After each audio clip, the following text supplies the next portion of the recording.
damaikan menerangiku. Ku kan pergi merasakan indahnya dunia tanpa usikan kesedihan. Damai yang telah kau ajarkan buatku mengerti. Ku kan rasakan kesejukan untuk hidupku.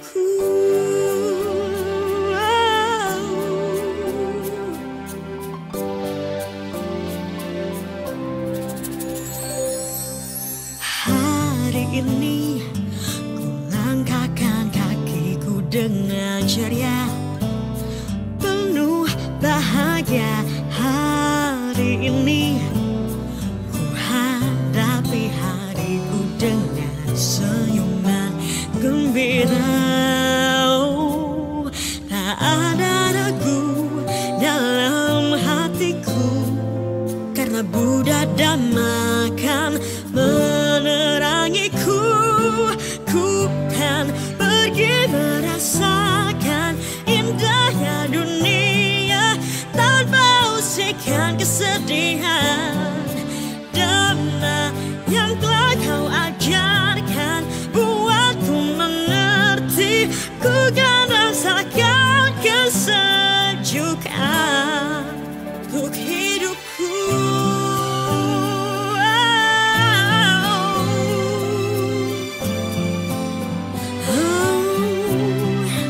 Kan ku hadapi segala persoalan hidupku.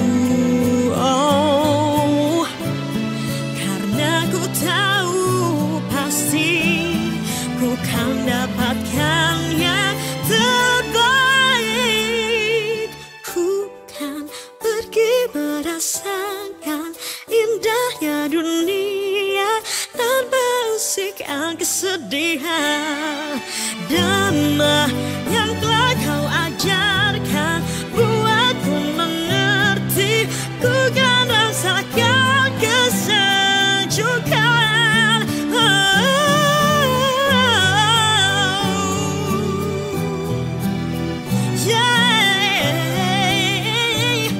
Usikan kesedihan.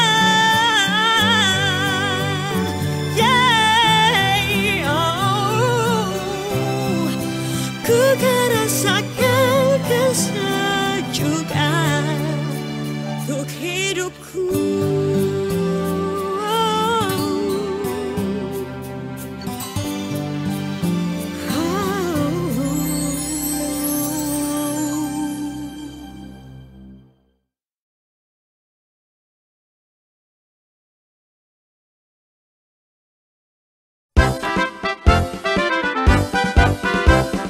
Bersatu kita dalam semangat Budayana, berbagi dan mengamalkan Buddha Dharma. Dengan kerja keras, cerdas serta bijaksana, hati penuh cinta kasih, hidup pun bermakna. Budaya wawasan kita semua menempuh hidup yang mulia, menghimpun umat bersatu padu, dengan bersatu kita maju.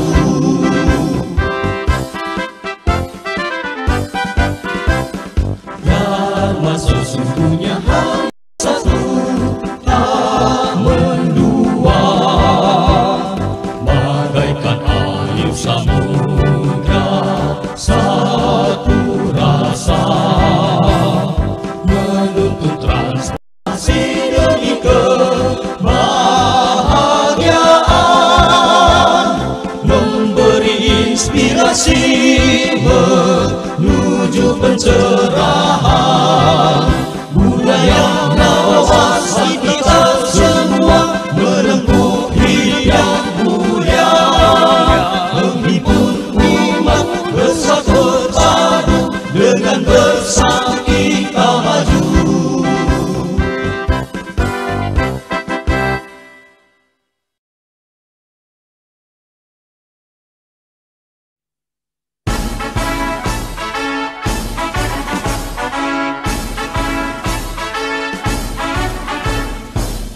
sarjana dan profesional Buddhis, mari kita berkarya, ciptakan manusia berkualitas, umat sejahtera bahagia. Insan bermoral, berdedikasi, keras, cerdas dan cepat, bersemangat dalam berjuang demi agama, bangsa dan negara.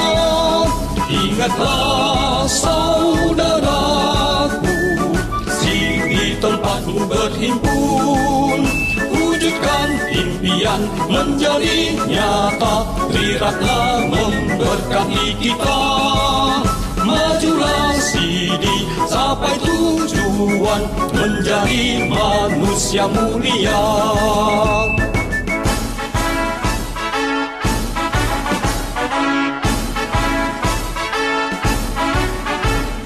Hai sarjana dan profesional Buddhis, mari kita berkarya, ciptakan manusia berkualitas, umat sejahtera bahagia. Insan bermoral, berdedikasi, kerja keras dan cepat, bersemangat dalam berjuang demi agama, bangsa dan negara. Ingatlah saudaraku, di tempatmu berhimpun, wujudkan impian menjadi nyata, Triratna memberkati kita. Majulah Sidi sampai tujuan, menjadi manusia mulia.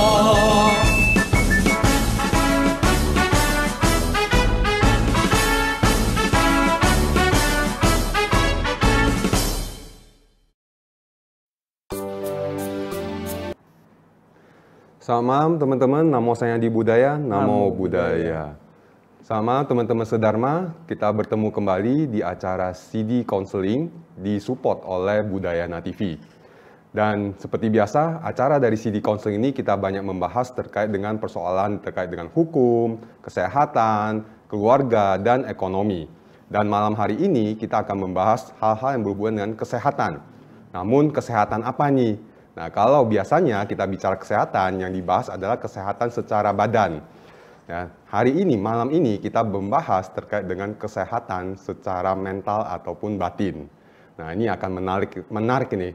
Apalagi saat-saat ini ya, kita banyak mendengar dan melihat banyak situasi-situasi saat ini karena pandemi COVID yang membuat orang punya keterbatasan untuk keluar, ya, lalu kemudian persoalan-persoalan yang dihadapi yang tadinya ketemu misalnya di rumah, ketemu dengan keluarga yang sesekali, tapi karena sering ketemu malah jadi masalah gitu ya, kadang-kadang jadinya, sehingga membuat kesehatan mental ini menjadi salah satu isu gitu. Nah, untuk itu malam ini kita akan membahas dengan tema meditasi dan kesehatan dari kacamata sisi praktisi. Ya, jadi dengan dua narasumber yang sangat luar biasa sekali. Yang pertama adalah Yang Mulia Bante Nyana Sila Tera, Sekjen dari Sangha Agung Indonesia, dan yang kedua adalah Dr. Guntara Hari,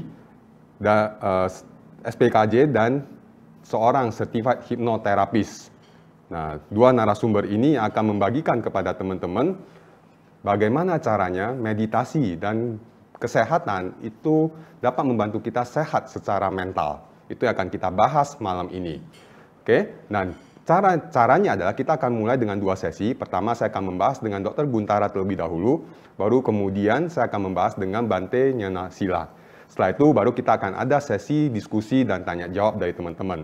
Nah, bila teman-teman punya pertanyaan, silakan tuliskan pertanyaan tersebut di kotak chat, ya. Silakan diketik di kotak chat. Nanti di sana teman-teman akan kita akan bacakan pertanyaan dari teman-teman untuk menjawab isu-isu dari teman-teman. Oke, nah untuk itu kita akan mulai aja karena waktu kita juga terbatas dan pasti banyak topik yang akan kita bahas. Ya, dan saya akan mulai dengan Dr. Guntara terlebih dahulu. Selamat malam, Dr. Guntara. Selamat malam, namo budaya. Namo budaya, Dokter. Ya.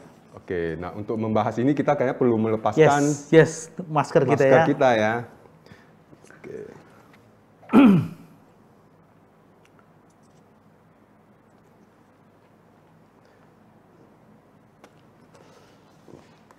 Oke, terima kasih malam dok untuk waktunya, ya. untuk kesempatannya untuk datang hadir di sini. Saya taunya dokter sibuk banget sampai tadi saya dapat kabar dokter sampai menggeser jadwal prakteknya untuk dapat hadir di sini. Luar biasa sekali dengan waktu yang dokter sudah berikan kepada kami. Oke, nah sebelumnya saya akan perkenalkan buat teman-teman bahwa Dr. Guntara ini seorang psikiater di Bethesda Hospital dan RIS Hospital di Serpong, Tangerang. Ya. Dan sehari-hari berarti ketemunya orang dengan gangguan jiwa ya. dengan gangguan jiwa ya. Ya. Oke. Oke, apa yang saya bisa bantu? Tapi paling tidak saya mau bilang seperti ini dulu. Tadi kita semua pakai masker, jadi dalam situasi pandemi seperti ini, sebagai seorang dokter saya juga punya kewajiban moral untuk mengingatkan kembali ke semua pemirsa Budayana TV bahwa jangan lupa 3M ya. 3M, padahal nggak semua mulai dari M tuh, cuci tangan, jaga jarak J tapi menjaga jarak dan pakai masker itu tetap paling penting walaupun sebentar lagi karma baik kita akan berbuah karena kita akan sudah kedatangan vaksin. Tolong juga vaksin disambut dengan baik, dengan positif dan sebenarnya kalau kita sudah vaksin kita akan juga membantu semua orang, bukan hanya pemerintah dalam usaha untuk mengatasi pandemi ini. Itu satu ya. Nomor dua, saya yang merasa sangat terhormat bisa punya kesempatan untuk hadir di sini malam ini. Wah, kayak gitu dokter. Jadi kita ya sama-sama terhormat gitu. Yes. Tapi semua ini adalah ya buat teman-teman ya, satu hal yang sangat luar biasa, kita akan belajar banyak hal dari dokter terkait dengan bagaimana sih kita sehat secara mental. Walaupun tadi sempat kalau buat teman-teman ya kita waktu offline kita sempat ngobrol, kayaknya banyak tema nih yang dapat kita gali dari Dr. Guntara ini. Tapi tunggu kabar baik berikutnya ya. Kita kasih kisi-kisi dulu ya. Nah dok, jadi kan tema kita ini hari ini adalah meditasi dan kesehatan secara mental. Mungkin meditasinya nanti kita akan lebih perdalam dengan Bante, tapi saya pengen tahu dulu terkait dengan kesehatan mental nih. Nah kan dokter sehari-hari ketemu nih dengan orang yang katanya punya persoalan dengan kejiwaan gitu ya. Nah dari kacamata Dr. Guntara dengan terutama di situasi saat ini, kesehatan mental tuh gimana sih? Kalau mau cerita kesehatan mental berarti kita mulai dulu dengan definisi ya. Sehat jiwa, sakit jiwa. Saya selalu akan bilang bahwa bedanya gangguan yang di fisik dan gangguan yang di mental adalah kalau mental itu kontinuum namanya. Kesatuan yang utuh. Jadi orang itu bergeser dari sakit jiwa, sehat jiwa, lumayan agak kurang sehat dan segala macam sampai yang sakit jiwa sedikit sampai sakit jiwa berat. Itu dia seperti persneling otomatis saya suka bilang. Dia bisa bergeser ke kiri ke kanan dengan relatif jauh lebih mudah daripada misalnya kalau orang sakit panu yang nggak mungkin bisa komplikasi jadi jantung atau sakit jantung bisa komplikasi menjadi patah tulang gitu enggak. Nah, oleh karena itu kita perlu definisi yang membatasi antara sehat jiwa dan sakit jiwa.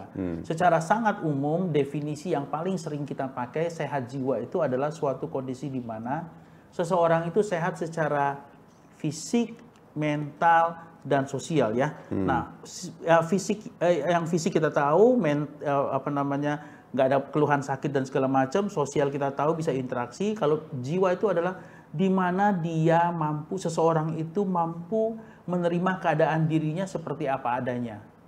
Yang kurang ya kurang, yang lebih ya lebih, tapi dia bisa menyesuaikan diri karena kita kan tidak akan pernah ada yang selalu sempurna bagus terus ya. Nah, itu adalah kemampuan dasar yang pertama. Kemampuan itu harus ada sedemikian sehingga dia mampu mengatasi, mengelola, mengatur kehidupan sehari-harinya supaya kehidupan sehari-harinya itu misalnya produktif. Ya kan, yang dia lakukan dalam kehidupan sehari-hari itu berguna untuk orang lain, untuk diri dia sendiri gitu ya. Kehidupan sehari-harinya itu selain produktif juga menyenangkan gitu untuk dirinya sehingga dia bisa lebih mengembangkan jati dirinya, pikirannya, perasaannya segala macam.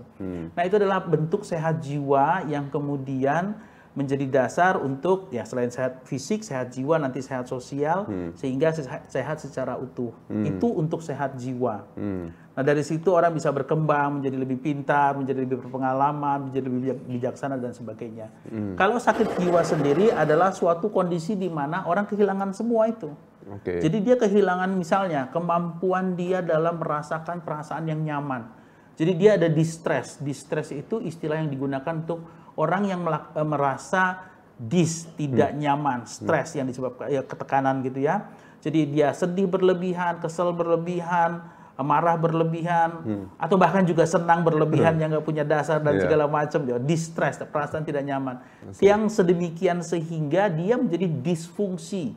Dia disfungsi itu dia tidak bisa berfungsi sebagaimana layaknya dalam kehidupan sosialnya dia, misalnya menjadi ayah, menjadi ibu, menjadi istri, suami dan segala macam.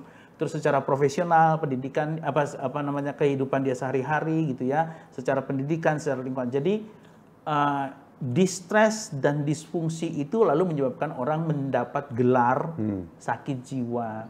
Nah, sakit jiwa itu sendiri tadi seperti yang sehat jiwa juga dari kontinum dari yang kanan yang paling sehat jiwanya sampai yang tengah-tengah, ada yang ringan sampai yang berat. Yang ringan ini seringkali itu terjadi dengan sendirinya dan kemudian bisa disembuhkan dengan sendirinya karena secara alamiah, natural memang manusia kita kan ya dalam Buddhisme itu dibilang ya buat karma baik, perbanyak karma baik. Sebetulnya secara alamiah orang itu sebetulnya lebih senang bikin karma baik lah daripada karma buruk. Karena secara alamiah buah karma baik lebih menyenangkan daripada buah karma buruk kan jelas ya. Jadi misalnya orang yang kesel, marah, tapi kemudian dia cooling down, lebih tenang, kemudian relax. Nah, distressnya tadi yang kesel marah itu berkurang sehingga dia merasa lebih nyaman. Itu sembuh dia jiwanya jadi lebih sehat misalnya. Orang yang sedih karena kehilangan sesuatu segala macam dia merasa patah hati kehilangan sesuatu dia kesel marah. Tapi kemudian dengan berjalannya waktu dan dia mulai belajar untuk bisa menerima, pelan-pelan dia geser lagi ke kontinum yang ke kanan, perasaan itu dia bisa terima segala macam dan jiwanya bisa lebih sehat lagi. Kalau gangguan jiwa yang menengah dan lebih berat biasanya sih sudah perlu bantuan karena mekanisme mental seseorang itu pasti ada batasnya ya. Ada orang yang memang lebih kuat, ada lebih rendah, tetapi selalu ada batasnya. Dan kalau ada kondisi-kondisi seperti itu, orang seperti saya dibutuhkan kan begitu ya. Dan Anda tahu cari dokter di mana.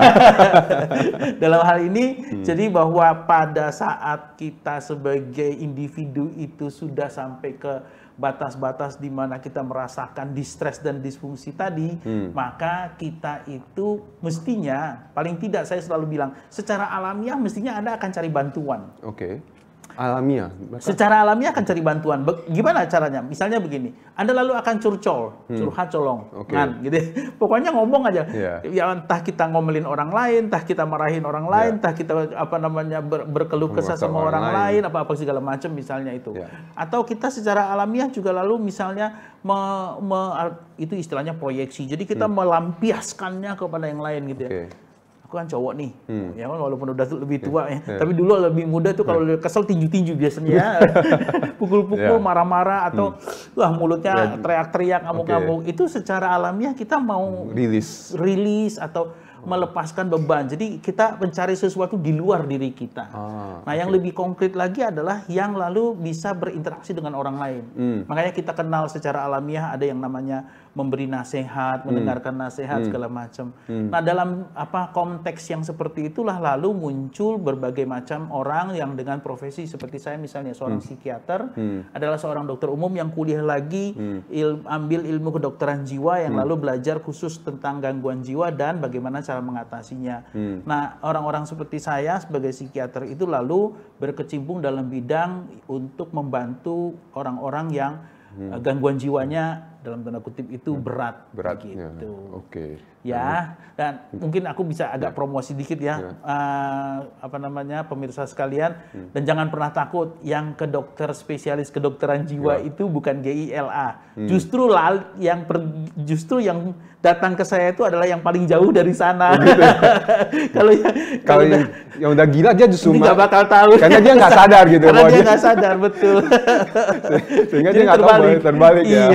Dan Tadi yang ke saya itu adalah orang yang sebetulnya masih aware, masih ngeh bahwa dia butuh pertolongan. Nah, kunci kata-kata bahwa butuh pertolongan itu sebetulnya menjadi awal dari apakah kondisi itu nanti akan tertangani dengan baik atau tidak. Oke. Begitu. Kunci dari bahwa dia tahu bahwa aduh aku ini butuh pertolongan nih. Aduh aku oke. udah nggak bisa mengatasi ini sendiri. ya, Aduh ya, aku ya, ini ya. sudah melewati batasku, overwhelmed, berlebihan gitu ya. Sudah nggak sanggup lagi. Dan aku butuh seseorang atau sesuatu untuk membantu aku supaya bisa kembali bisa mengendalikan diri. Oke. Gitu. Oke, jadi artinya sedikit kalau tadi sedikit saya rangkal ada kalau kita seseorang yang tahu bahwa kita butuh pertolongan, berarti ada kecenderungan bahwa kita sebenarnya kondisinya justru lebih gampang ditolong daripada lebih baik karena kita dalam dunia kedokteran jiwa mungkin namanya insight ya. insight. Oke. Iya, jadi apa ya, tilikan bahasa Indonesianya apa ya? Kesadaran akan apa yang terjadi pada dirinya. Oke. Itu adalah salah satu bentuk orang yang itu adalah orang yang jiwanya lebih sehat. Kira-kira seperti itu. Bentuknya orang yang jiwanya lebih sehat ya. Yes. Oke. Nah, kalau tadi Dok, kalau misalnya apa sih yang dapat membuat seseorang yang membuat dia jadinya tidak sehat secara kejiwaannya gitu? Waduh, itu pertanyaan yang susah jawabnya karena apa banyak. Misalnya begini. Secara alamiah lalu akan muncul sesuatu yang dari dalam diri dan dari luar diri yang lalu bisa mengganggu keseimbangan dia, kemampuan dia untuk bisa melihat keadaan seperti apa adanya. Kalau kita cerita dari dalam diri, kita lalu akan cerita soal misalnya ada orang-orang yang sifatnya, gitu kan? Ada orang-orang yang karakternya, ada orang-orang yang memang bawaan dari lahirnya itu misalnya emosional, penakut, itu ya tidak bisa menerima keadaan dengan kecemasannya tinggi segala macam. Itu ada, gitu ya. Nah, orang-orang seperti itu tentu saja akan memerlukan justru dia akan lebih rentan sehingga dia betul memerlukan pertolongan lebih segera daripada orang yang lain misalnya. Dan kemudian kita juga akan cerita soal pendidikan misalnya. Ada orang-orang yang memang dididik untuk tegar, ada yang dididik untuk bisa belajar menerima keadaan seperti apa adanya, atau ada orang yang dididik seolah-olah harus kuat dan segala macam. Saya nggak mau cerita dulu sekarang mana yang benar, mana yang salah, tapi model-model itu lalu membuat orang punya berbagai macam strata atau kadar kemampuan dia untuk bisa menahan sesuatu yang dari dalam diri. Gitu. Ketiga adalah lingkungan sekitarnya. Kalau dia ketemu sama orang-orang yang juga bisa bersikap misalnya ya sudah cincai apa adanya gitu ya, nyantai gitu ya. Itu beda dengan orang yang misalnya selalu menuntut dia untuk paling bagus, paling hebat, paling pintar dan segala macam. Nah, itu dari dalam diri. Yang dari luar diri, maka hal-hal yang bisa mengganggu kesehatan jiwa misalnya di stres. Itu istilah yang umum untuk tekanan. Tekanan itu bisa dalam bentuk yang manusia yang lain, orang yang lain dalam artian interrelationship yang buruk, atau secara yang benda mati. Benda mati. Misalnya, apa yang paling gampang? Duit. Buat orang jadi di-stres ya? Semua orang jadi di-stres kalau duit nggak ada gitu ya. Padahal duit nggak bisa ngomong, nggak bisa nggak bisa nakal, nggak bisa apa. Tapi kalau nggak ada duit, orang jadi problem misalnya seperti itu. Atau misalnya kesejahteraan dalam artian yang secara fisik. Orang nggak ada tempat tinggal yang betul. Atau kalau kita di Jakarta ini gaya-gaya waduh macet terus bikin aku stres misalnya gitu. Atau cuaca. Cuaca juga terlalu dingin, terlalu panas dan segala macam. Makanya orang bilang Indonesia itu jambrut katulistiwa. Itu kira-kira karena kita berada di tempat yang secara umum akan membuat kita menjadi manusia itu lebih sejahtera, lebih nyaman karena memang secara lingkungan tekanan atau stres itu sedikit. Makanya bentuk ideal dari orang yang tadi kalau Wahyu ditanya soal apa sih yang menyebabkan itu adalah yaitu tadi kita mau mencari keseimbangan. Ya, antara bagaimana supaya kita bisa hidup secara sehat jiwa tadi, bisa mampu menerima keadaan seperti apa adanya, melihat potensi diri kita dengan secara maksimal, dengan optimal, kemudian bisa meningkatkan, mengembangkan, mengoptimalisasi diri. Nah, itu yang kita cari sebetulnya dalam kehidupan. Kira-kira seperti itu. Nah, tadi ada kata-kata sebenarnya di-stres. Jadi selain distress, tahu saya ada, berarti kalau stres itu bukan hanya satu kata stres ya, jadi ada stres itu bentuknya distress gitu. Ya, jadi gini, stres itu kata aktif, tekanan artinya. Oke. Ke manusia, kalau kita cerita secara lebih spesifik ke manusia, maka dia akan menimbulkan dua reaksi. Satu reaksi distress dan satu reaksi eustress. Distress itu kita anggap secara mudah reaksi yang negatif, sedih, kesel, marah, menolak, menghindar. Dan eustress yang kita anggap positif dalam artian kalau misalnya anak sekolah atau saya dulu waktu kuliah gitu, ngaku ya, bukannya apa ya. Kalau ada ujian belajar, bukan ada ujian, ujian agak susah segala macam. Ada tantangan ya, ada tantangan diterima gitu. Oh ya, oke, ini aku nggak bisa, aku coba deh. Ya, itu dorongan untuk bisa berusaha lebih jauh, untuk belajar lebih jauh, belajar lebih baik, untuk bisa mengatasi stres itu namanya eustress. Oke. Maka orang kadang-kadang ada yang suka dengan persaingan dan segala macam itu karena dia menimbulkan reaksi eustress. Dan ada tadi yang negatif distress. Maka kalau kita mau bilang ya udah perbanyak eustressnya, dikurangi dengan distress. Orang lalu bilang, oh itu sebabnya kenapa orang selalu bilang, oh ya kita kalau ada tantangan jangan anggap itu sebagai halangan, tetapi tantangan. Sama aja ya, enggak. Beda. Halangan itu keblok, tantangan itu wah bisa kita lobati. Kira-kira begitu. Itu sebenarnya hanya untuk membedakan apakah itu dianggap sebagai distress atau eustress. Oke, jadi kalau orang yang, jadi artinya satu persoalan, kalau yang distress dia akan menganggap itu sebagai sebuah hambatan, blok. Sebuah bloknya bagi dia, sehingga dia merasa tidak berdaya untuk mampu menghadapinya. Yes. Tapi kalau yang eustress, maka dianggap sebagai tantangan. Oke. Dia akan menganggap itu jadi sebagai sebuah tantangan. Ya, yang lalu artinya secara instingtif dia akan berusaha untuk mengatasi itu, kira-kira seperti itu. Oke. Dan kemudian itu sebenarnya ada pengaruh dari dalamnya diri dia nggak sih dok untuk kemudian menganggap ini distress sama kemudian dia malah eustress? Itu urusannya dengan tadi pendidikan, dengan pengertian dia akan kehidupan dan segala macam. Makanya kalau saya mau nggak usah teori yang jauh-jauh, digeser kembali ke definisi dari sehat jiwa tadi adalah kemampuan kita untuk melihat segala sesuatu seperti apa adanya. Ini bukan jatahku, mungkin nanti jatah Bante. Biasanya rasanya di dalam Buddhisme kita juga mengenal istilah itu sangat terkenal ya. The ability to accept things as they are itu penting untuk lalu kita menjadi dasar, mulai kita bisa melihat apa yang kita bisa.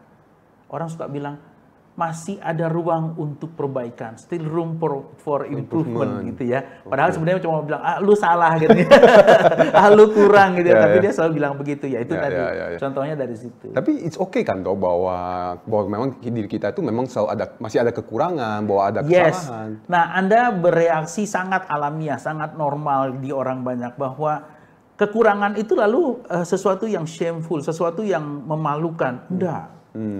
Enggak, saya selalu bilang bahwa itu adalah sesuatu yang memang ada pada kita dan tidak perlu ditutup-tutupi. Kenapa? Karena lalu kalau itu memang kekurangan yang kita bisa perbaiki, maka dengan hanya mengakui kita kurang lah, baru kita bisa memperbaiki. Dengan mengakui kita salah lah, baru kita bisa perbaiki. Kira-kira seperti itu. Kalau kita bilang, enggak apa-apa. Stres ya? Enggak, kuat. Lapar ya? Enggak, masih kenyang. Orang nggak ada yang kasih kita makan. Kan? Oh iya, aku lapar. Oke, gitu ya. Cuman kadang-kadang orang selalu bilang bahwa, oh itu tanda kelemahan. No.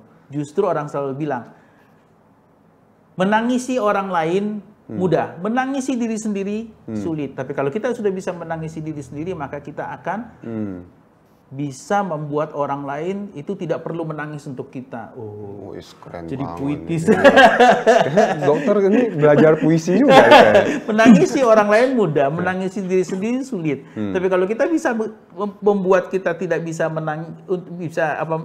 menangis gitu, maka kita tidak perlu membuat orang lain menangis untuk kita. Oke. Jadi sebenarnya salah satu cara untuk sehat secara kejiwaan atau mental itu adalah juga kemampuan untuk berani mengakui kelemahan atau berani menangisi tadi diri sendiri juga gitu.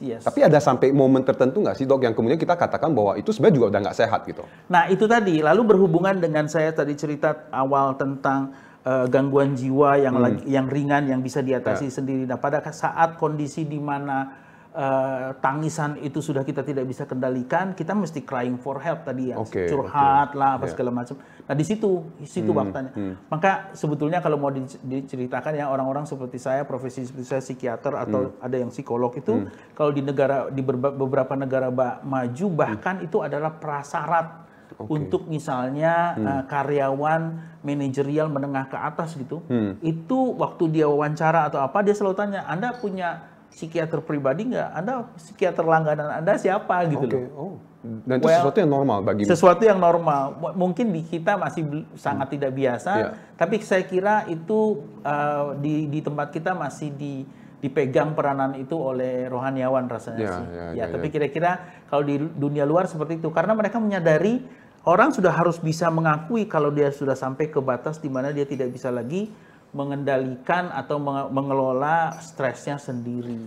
Gitu. Nah, kalau kembali ke sana, ada nggak ciri-ciri, misalnya let's say saya dok, kan saya sampai hari ini saya belum ke psikiater, saya jangan-jangan saya ada kesalahan dengan gila yang tidak tersadari, jangan-jangan ya.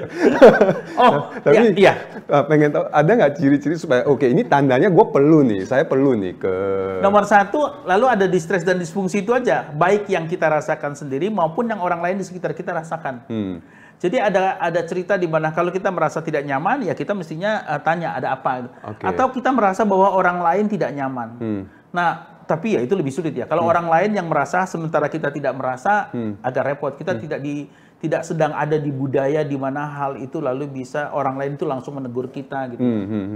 Kalau kita bau badan kita rasa sendiri, aduh bau, kita mandi. Tapi kalau orang lain yang badanmu bau banget sih, kita marah kan gitu. Nah, itu dia. Tapi mestinya kita budayakan bahwa ya itu yang menjadi problem. Jadi kalau ada sudah menyebabkan ketidaknyamanan pada diri sendiri atau kepada orang lain, itu adalah tanda-tanda di mana we need else. Help from something else. Someone else, something else. Gitu.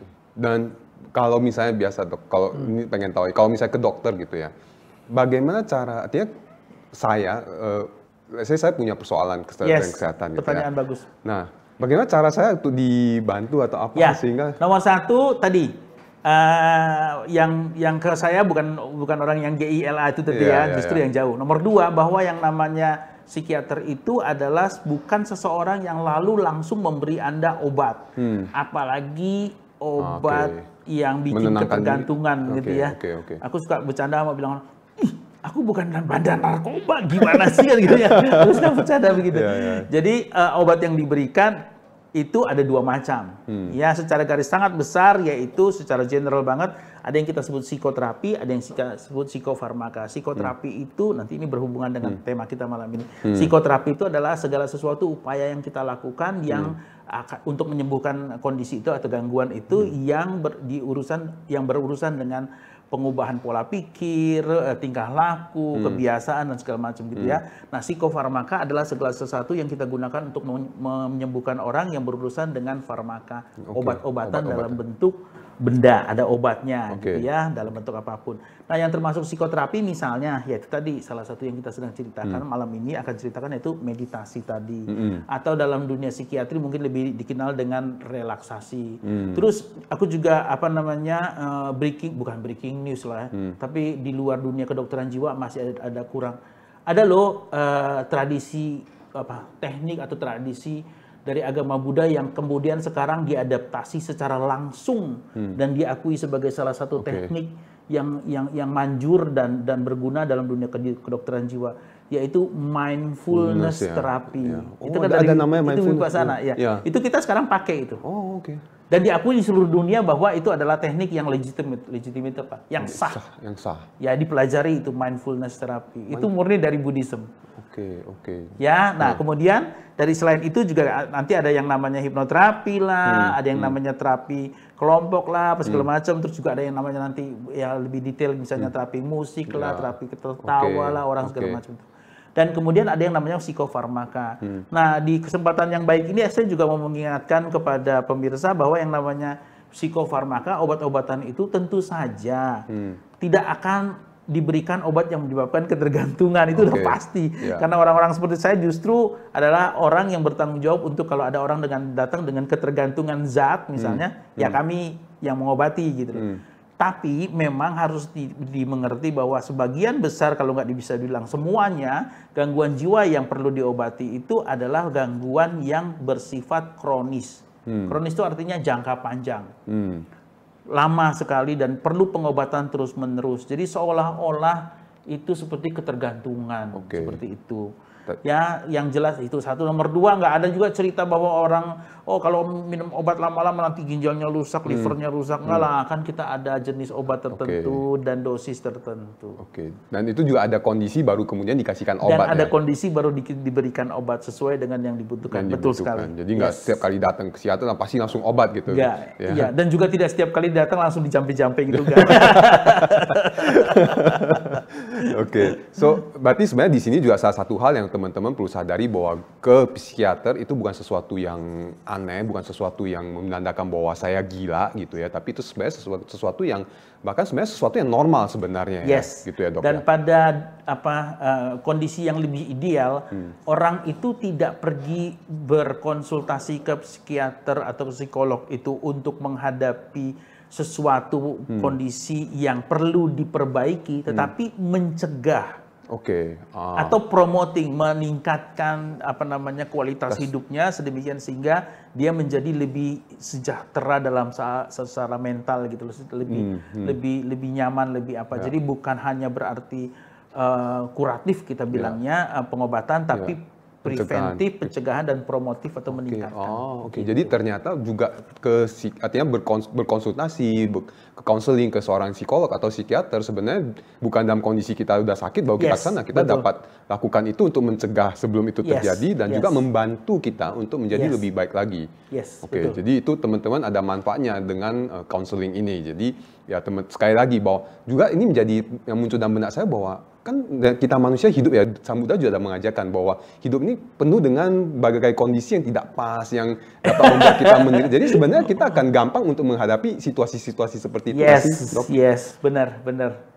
Makanya kadang-kadang saya pikir, untung aku jadi Buddhis dulu sebelum jadi psikiater ya. Jadi kan ilmunya kelihatannya lebih nyambung waktu belajar, agak lebih mudah memahami.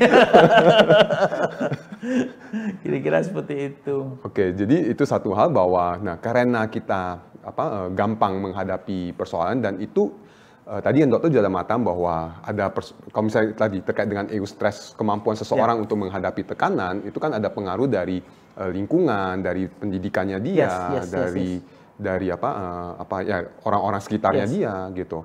Nah, oleh karena itu maka misalnya ya, kalau kita sudah sampai dalam keadaan di mana kita bisa bukan memilih secara aktif ya, kadang-kadang kita secara pasif. Misalnya kita profesi tertentu lalu harus bekerja di tempat tertentu, misalnya kita pekerja gitu ya, kan kita nggak milih, waduh aku harus cari bos yang oke gitu. Kadang-kadang kita ya ketemu bos atau ketemu teman kolega atau ketemu tempat yang membuat kita menjadi stres gitu ya. Ya kalau bisa pilih oke, tapi kalau nggak bisa pilih kita harus terima kan. Nah lalu kita mesti mencari metode yang bisa dibilang menetralisir atau mengimbangi atau membuat itu menjadi lebih smooth, lebih rileks lah. Jadi kalau kita hidupnya sudah stres secara profesional, mungkin secara sosial kita menjadi tidak terlalu stres, gitu ya. Orang mengisinya dengan hiburan, orang mengisinya dengan bercanda, ngobrol, atau kalau gaya anak muda, clubbing segala macam, atau kalau yang keluarga misalnya ketemu sama keluarga dan segala macam. Atau yang memang juga sering dilakukan adalah kontemplasi diri. Nah, kontemplasi diri itu nanti ceritanya berurusan dengan misalnya kalau secara fisik yang sekarang terkenal kan ada yoga, ada pilates, atau ada orang melakukan hobi-hobi yang membuat dia menjadi lebih nyaman, lebih rileks segala macam ya, termasuk meditasi. Dalam dunia kedokteran jiwa mungkin bisa dianalogikan dengan metode relaksasi misalnya, yaitu suatu kondisi di mana kita belajar untuk membuat lebih rileks. Nah, secara ilmu kedokteran mungkin salah sedikit aja ilmunya adalah bahwa orang dengan rileks meditasi, dengan melakukan meditasi itu gelombang otaknya itu menjadi lebih lebar. Jadi kalau yang orang aktif banget gelombangnya gelombang keempat, alfa, beta, theta gitu kan. Nah, kalau dia meditasi lebih ke gelombang beta atau alfa, jadi lebih rileks, lebih nyaman. Itu juga terbukti misalnya membuat orang yang depresi, orang yang gangguan cemas, orang yang gelisah menjadi lebih oke, yang gangguan tidur juga seperti itu, yang ada yang katanya mah kronis gitu juga bisa lebih oke, atau kelayangan kagak jelas, migrain, vertigo segala macam, itu juga banyak hal-hal seperti itu bisa lebih diringankan atau bahkan dihilangkan bersih hanya dengan misalnya kita membuat supaya diri kita menjadi lebih rileks dengan relaksasi atau meditasi. Yang mudah-mudahan nanti Bante akan menjelaskan lebih panjang lebar soal itu. Tapi saya juga mau tanya dokter dari sisi medis gitu ya. Tapi sebelum ke sana, berarti dok tadi mengatakan bahwa salah satu bentuk bahwa kita sehat secara mental adalah kemampuan kita melihat atau kondisi itu apa adanya. So it means the opposite adalah seseorang yang gampang mengalami gangguan secara mental adalah orang yang tidak bisa melihat dirinya sesuai dengan apa adanya, tetapi sesuai dengan pikiran dia, persepsi dia. Itu problem besar. Problem sangat besar. Karena lalu orang itu berarti menipu diri sendiri. Berarti tidak menerima kenyataan. Berarti tidak bisa mengantisipasi segala sesuatu sesuai dengan kenyataan, tapi dengan apa yang dia ada. Well, misalnya contoh paling klasik, paling dasar adalah ada orang kaya yang tidak bisa jadi orang kaya misalnya. Orang kaya yang tidak bisa jadi orang kaya itu kira-kira apa? Ya dia foya-foya nggak jelas gitu loh. Jadi akhirnya miskin juga. Gitu. Atau ada orang miskin yang nggak bisa jadi orang miskin, dia nggak tahu kalau dia miskin itu. So kalau orang miskin yang bisa hidup yang bisa melihat dia orang miskin, dia tetap akan bisa hidup oke gitu loh. Relatif oke. Orang kaya yang bisa menjadi orang kaya yang dalam arti yang baik, artinya dia juga lalu mengerti bahwa bukan berarti kalau saya punya segala sesuatu saya bisa menghambur-hamburkan dengan seenak perut saya gitu ya. Jadi saya suka bilang secara basic, Anda nih orang kaya yang bisa jadi orang kaya, beda dengan orang kaya yang nggak bisa jadi orang kaya gitu. Menarik ini kata-katanya. Orang miskin yang harus bisa jadi miskin gitu loh. Miskin di badan fine, tetapi di hati, di pikiran jangan miskin gitu loh. Artinya kita bisa ngelihat keadaan seperti apa adanya, lebih tetap kreatif, terima keadaan, memperbaiki yang kita bisa memperbaiki. Ya kan, kalau yang nggak bisa kita perbaiki ya kita terima dan kita memodifikasi supaya kita ini nggak bisa, saya harus terima, ini bisa saya perbaiki sehingga akhirnya sinerginya bisa menjadi lebih nyaman. Itu seperti itu kira-kira. Sound simple. Very difficult. Orang yang ngomong aja nggak beres-beres nih belajar itu. Susah sekali, sekali. Susahnya di mana, Dok? Salah satunya adalah memang karena tadi insting manusia adalah nyaman. Mudah, nyaman, mudah, praktis gitu ya, instan gitu ya. Orang sekarang bilang generasi instan, bukan sekarang, generasi instan itu dari kuno-kuno juga ada, dulu juga ada. Maunya instan, karena maunya cepat, langsung instan gitu, nggak usah tanpa usaha segala macam. Padahal sebetulnya ya nggak tahu ya, saya benar apa nggak ngomong, katanya itu justru serunya itu di usaha untuk mendapatkannya, bukan di setelah kita suksesnya, Tapi saya kira kita harus ngerti bahwa itu insting manusia, malas, nyantai, semua disediakan. Nah, kita harus melatih diri bahwa faktanya, kenyataannya kita nggak bisa hidup seperti itu. Kita masih harus menjadi bagian dari sistem yang juga harus bergerak sehingga keseluruhan sistem ini berjalan dengan betul. Jadi ingat, kayak kita itu katanya bagian dari satu baut dari jam yang harus tepat, pas, mur, skrup, sehingga jam itu berfungsi dengan betul. Itu kira-kira seperti itu. Jadi apakah kalau gitu saya dapat sedikit muncul dalam benak saya bahwa berarti saya perlu belajar untuk dalam kondisi yang tidak nyaman juga dong?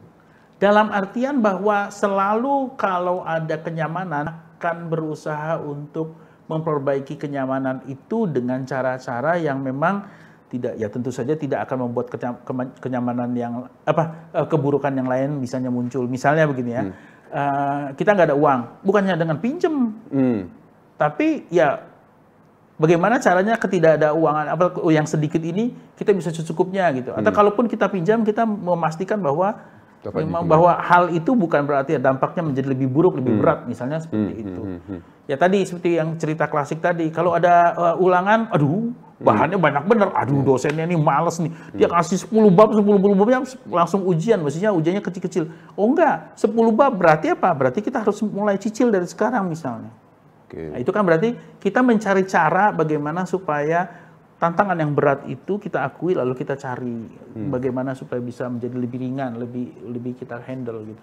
Itu ada kemalangan kan. Kalau misalnya orang lain bilang, "Oh ya, ujian saya cuma 2 bab, ujianmu 10 bab." Waduh, lebih berat. Iya, tapi kita lalu dengan 10 bab itu kita, oh berarti saya harus lebih cepat belajar, lebih awal belajar supaya saya bisa menguasai hal-hal seperti itu. Itu yang kita harus latih sebetulnya.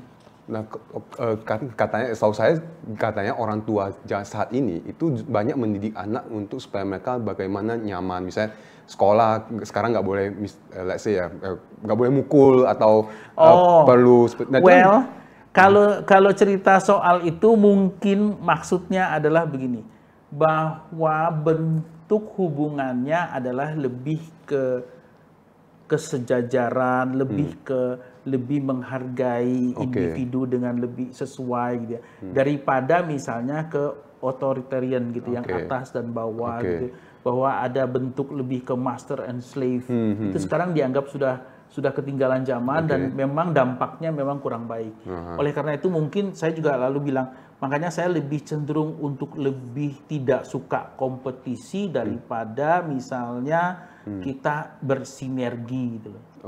Ada orang yang bilang bersaing itu akan menambah orang menjadi lebih maju. Betul, tetapi ruginya itu adalah yang kalah bersaing itu belum tentu dia bisa punya semangat yang tetap bagus, bisa saja dia rontok. Saya nggak bilang itu caranya jelek, tetapi tidak berhasil, tetapi efek negatifnya masih ada. Apa nggak lebih baik kalau kita gabung jadi satu, lalu saling membantu, sinergi sehingga menjadi lebih baik? Kira-kira seperti itu.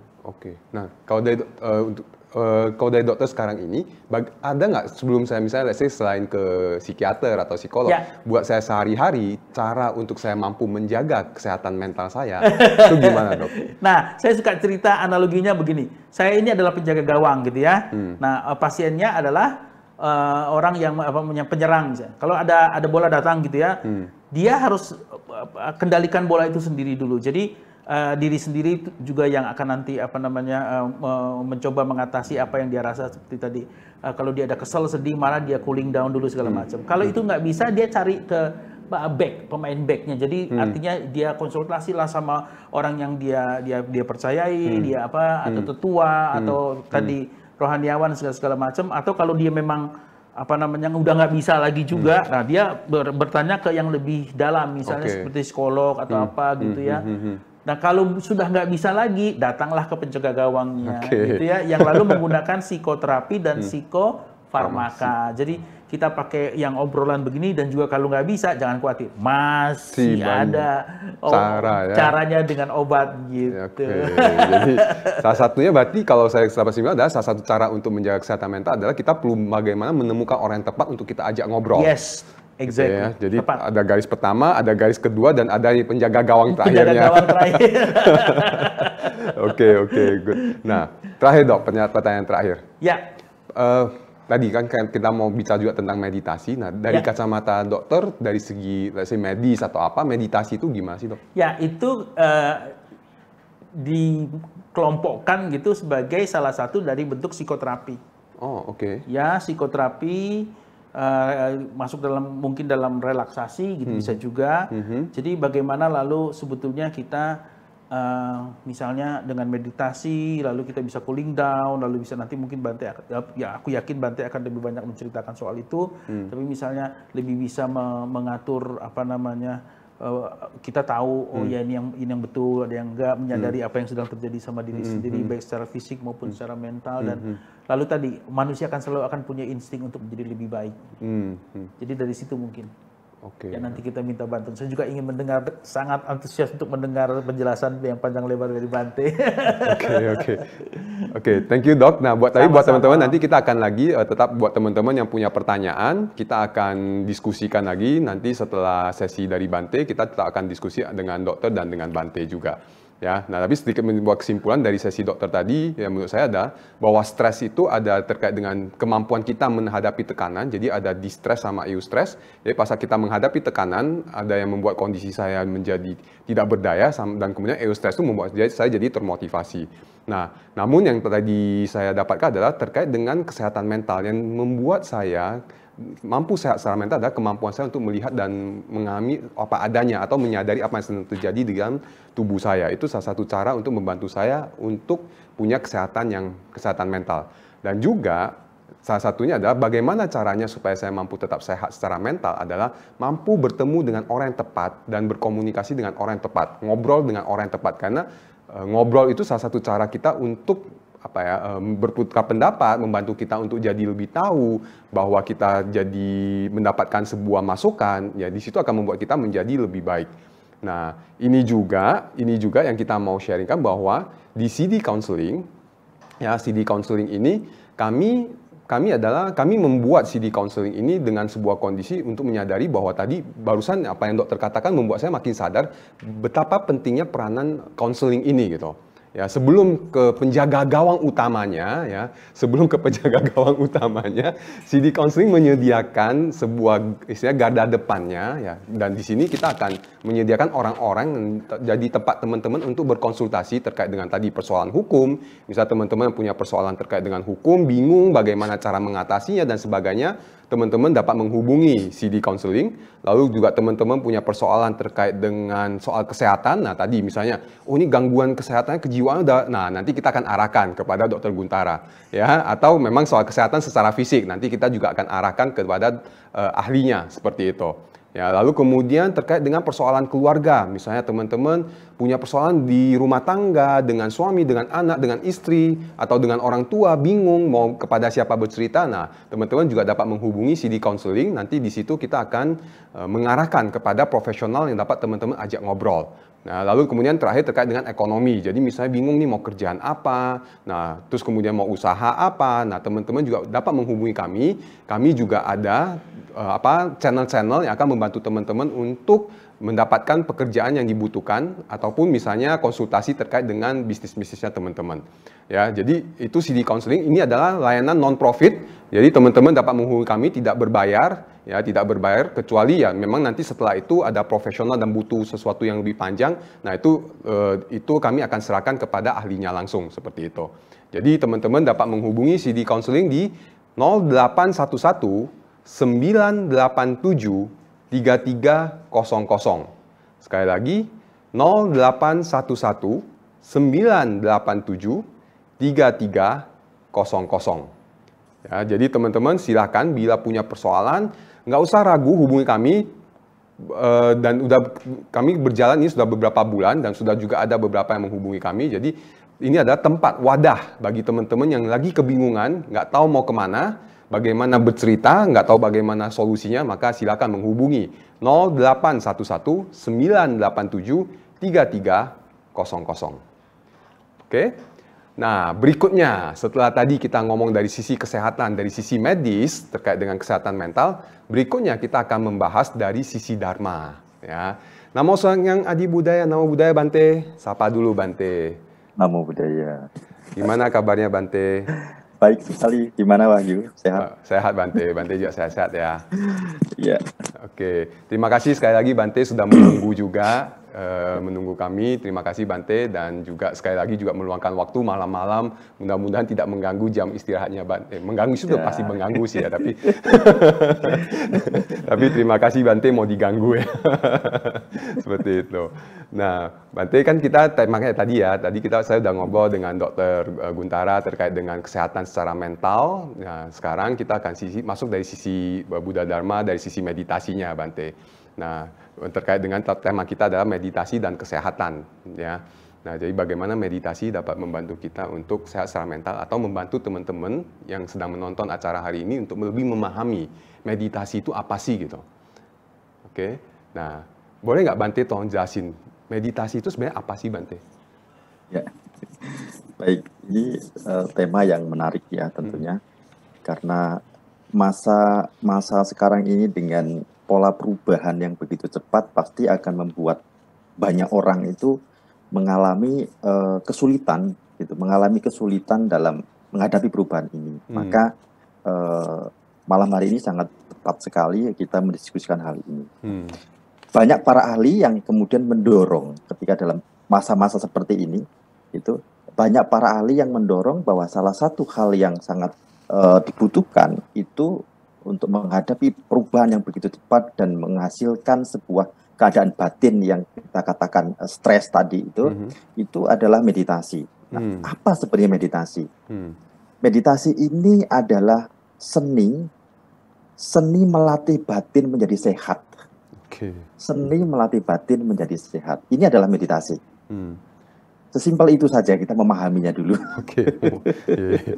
Kok nggak orang yang ini kayak meditasi itu sesuatu yang udah kemana. Meditasi itu adalah sebuah seni. Pertama kita harus memahami dulu bahwa kenapa kita harus meditasi. Ini penting sekali. Nah, ini satu hal yang harus muncul dalam diri seseorang ketika ia ingin bermeditasi. Mengapa harus bermeditasi? Nah, maka ini menjadi satu jawaban yang akan menjadi dorongan, motivasi bagi dia. Yakni agar memiliki batin yang sehat. Ini hal yang penting sekali. Ketika kita ingin melakukan sesuatu, kita harus punya alasan yang tepat, kan? Punya alasan yang cukup sekali sebagai satu motivasi kita. Nah, maka kita meditasi ini karena kita ingin memiliki batin yang sehat. Seperti halnya yang Buddha sampaikan bahwa kualitas apapun, baik ataupun buruk, semua dipelopori oleh pikiran. Nah, semua dipelopori oleh pikiran. Nah, inilah kenapa kemudian ketika kita bicara kualitas hidup, kita lebih bagaimana kemudian menata batin kita terlebih dahulu. Termasuk dalam hal ini ketika bicara kesehatan secara keseluruhan, kita kaitkan kemudian dengan meditasi yang dalam hal ini merupakan seni melatih batin menjadi sehat. Seni melatih batin menjadi sehat. Bagaimana caranya? Sama persis yang tadi disampaikan oleh dokter. Ketika seseorang itu mau makan, mau makan sesuatu, dia punya alasan. Selain lapar, mungkin karena kebutuhan atau karena keinginan, kan gitu ya. Maka dia harus tahu itu. Ketika orang ingin melakukan meditasi, pertama kali dia ini harus betul-betul caranya memahami bahwa batinnya memang tidak sehat. Dia memahami betul bahwa saya ini nggak bahagia. Dia memahami betul bahwa saya ini kadang tidurnya nggak bisa tenang. Saya kadang-kadang ini suka gelisah. Saya tiba-tiba bengong, gitu misalkan. Saya tiba-tiba sedih, menangis, gitu. Atau sebaliknya, sangat reaktif sekali. Tiba-tiba saya tuh marah. Tiba-tiba saya jengkel, gitu, marah, gitu. Tiba-tiba seperti itu. Nah, pemahaman tentang ini menjadi hal penting, mengakui bahwa memang batinnya tidak sehat. Mengakui betul-betul bahwa batinnya tidak sehat. Maka ketika ia sudah mengakui, yang paling penting tentu tadi datang ke orang yang tepat dan dia harus memahami betul tentang metode dan objek yang cocok untuk digunakan. Misalkan dia ini orangnya sangat temperamen sekali, gitu kan. Sangat temperamen sekali, gitu. Bisa dengan menggunakan metode seperti yang tadi digunakan dalam ilmu kedokteran sebenarnya, yaitu menghadirkan perhatian. Bahasa gampangnya satipatthana itu menghadirkan perhatian, gitu. Pada tiap momen proses dari badan dan batin kita, aktivitas badan dan batin kita, menghadirkan perhatian. Agar muncul betul-betul nanti pemahaman terhadap diri tadi itu. Pemahaman terhadap diri. Nah, ini salah satu metode, atau mungkin dengan meta, atau mungkin dengan anapanasati, perhatian pada nafas. Nah, dia harus paham tentang hal ini. Artinya ini tentu dia harus datang tadi sebelum ke penjaga gawang tadi ya. Sebelum pada penjaga gawang tadi, tentunya harus datang pada mereka yang memang memahami tentang meditasi, gitu, yang memahami tentang meditasi. Sehingga banyak sekali ketika orang itu mengalami persoalan-persoalan batin seperti itu, saya seringkali tidak langsung menyuruh dia meditasi ataupun melakukan yang dia mau, dia ingin meditasi. Saya selalu bertanya, kamu kenapa? Kamu kenapa? Saya tidak bisa tidur. Tiba-tiba saya merasa ketakutan. Gitu. Terus apa yang kamu mau? Saya ingin untuk tidak takut. Saya kepingin bisa tidur dengan nyenyak. Gitu. Terus apa yang muncul dalam pikiran kamu? Nah, dia akan bercerita tentu bentuk-bentuk pikiran yang menghantuinya di sana. Saya akan logikakan ke dia bahwa itu tidak sekarang, itu masa lalu. Oke. Sekarang kamu sama saya, Hmm. kamu baik-baik. Hmm. Saya ajak dia ke realita. Hmm. Saya ajak dia logikakan terhadap persoalan dia bahwa itu masa lalu. Mhm. Gitu. Lalu saya ajak dia untuk ke realita. Kamu sekarang di sini dengan saya. Hmm. Oke. Ketika ia paham itu, nah itu sudah kadang-kadang udah membuat dia lega. Hmm. Membuat dia lega. Nah baru kadang-kadang kalau memang sangat ini sekali, saya hanya suruh dia istirahat dulu aja deh. Oke. Istirahat dulu saja. Setelah dia itu betul-betul paham bahwa saya memang gelisah, saya memang tidak bisa tidur, paham betul-betul, dan dia ingin bebas dari itu. Baru kita ajak dia untuk melakukan latihan-latihan meditasi, melatih tadi, ya, seni melatih batin menjadi sehat tadi, seni melatih batin menjadi sehat tadi. Nah, ini yang kemudian bagi mereka yang ingin tentu meditasi, gitu. Yang ingin melakukan meditasi, maka dia harus tahu betul kenapa dia meditasi. Kalau dalam praktisi itu lebih dikatakan sebagai begini, kenapa saya meditasi? Ya karena saya punya kekotoran batin, gampangnya begitu. Yeah. Oke. Karena saya masih memiliki kotoran batin yang membuat saya tadi tidak bahagia, membuat saya kadang ketergantungan dengan ingin terus bahagia gitu. Oke. Tidak bisa berdamai dengan segala hal dan saya menginginkan terus sesuatu itu ya menyenangkan gitu. Padahal kita tahu bahwa banyak hal yang tidak menyenangkan dalam hidup ini, sehingga pemahaman seperti misalkan menghadirkan perhatian seperti yang tadi disampaikan digunakan dalam metode secara sah dalam kesehatan tadi itu memang sangat tepat sekali. Kebanyakan orang mengalami batin yang tidak sehat itu karena tidak bisa menerima perubahan. Oke. Perubahan dari dia ini senang menjadi tidak senang, atau dia perubahan batin dengan pengharapan yang tidak dia dapatkan gitu. Dan banyak hal yang tentang kondisi-kondisi yang memberikan perubahan dan menjadi tantangan buat dia. Saya cocok sekali dengan kata tantangan tadi ya, bukan halangan gitu. Yang dia tidak mampu memahami bahwa itu sebuah tantangan dalam hidup yang harus kita kerjakan, sehingga menghadirkan perhatian itu menjadi penting. Oke, menghadirkan ketika perhatian. Kita menghadirkan perhatian pada setiap momen-momen proses badan dan batin. Ketika misalkan ia mengalami kegelisahan, dia tahu batin gelisah. Apa yang muncul dalam perasaan tidak menyenangkan, dia tahu ada perasaan tidak menyenangkan muncul, dan dia tahu perasaan tidak menyenangkan dulunya berganti lagi dengan perasaan yang menyenangkan, atau perasaan yang menyenangkan ini berubah menjadi kuat lagi dengan bentuk pikiran kemarahan mungkin atau apapun, dia tahu dan dia paham betul kalau itu sifatnya itu berubah-ubah. Ketika ia memahami betul bahwa apapun yang berubah-ubah ini ternyata menimbulkan ketidakpuasan, penderitaan. Dan ini natural ternyata terjadi pada tubuh, terjadi juga pada batin kita, perasaan kita, pencerapan kita, bentuk-bentuk pikiran kita gitu, kesadaran kita sendiri gitu. Nah, ini terjadi pada batin kita ternyata perubahan seperti ini. Kita akan dilatih dalam hal misalkan menghadirkan perhatian tadi atau mindfulness tadi, kita dilatih untuk tidak melekati. Tidak melekati baik itu kebencian atau hal yang sangat menyenangkan yang membuat dia tergila-gila di sana gitu, dan bergantung di sana mengharapkan kemudian dengan kelekatan yang amat sangat gitu. Jadi dalam mindfulness tadi atau menghadirkan perhatian tadi akan memberikan pemahaman bahwa segala hal itu adalah berubah-ubah dan kita mengalami perpisahan terus-menerus, mengalami pertemuan dengan hal yang tidak menyenangkan terus-menerus. Maka yang harus dilakukan ketika kita terbawa olehnya, kita akan mengalami ketidakpuasan. Namun ketika kita menerima, lalu kita memahami ia ada dan kita menerima, dan tidak memiliki keinginan memberi reaksi, ini menjadi sebuah solusi. Ini menjadi sebuah solusi yang mana ia akan betul-betul damai ketika itu. Nah, tentu ini perlu sebuah proses yang panjang tadi untuk sampai pada tahap pemahaman seperti itu. Tapi terkadang mereka tidak perlu memahami itu dulu, cukup tenang dulu saja gitu.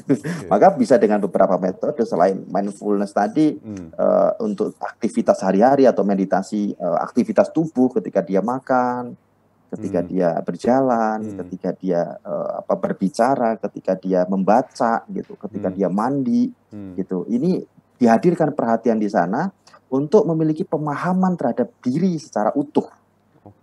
Memiliki pemahaman terhadap diri secara utuh. Dan, nah, ketika ini bisa dilakukan, dia bisa terus melakukan itu untuk menjaga batin tetap sehat tadi. Seperti itu. Masih Bante. Nah, tadi ada di saya adalah pertama terkait dengan tidak langsung mengajak meditasi. Jadi artinya salah satunya adalah mereka, karena kalau misalnya kenapa nggak langsung ajak meditasi Bante? Kenapa perlu diajak ngobrol dulu dan sebagainya sebelum diarahkan untuk meditasi Bante?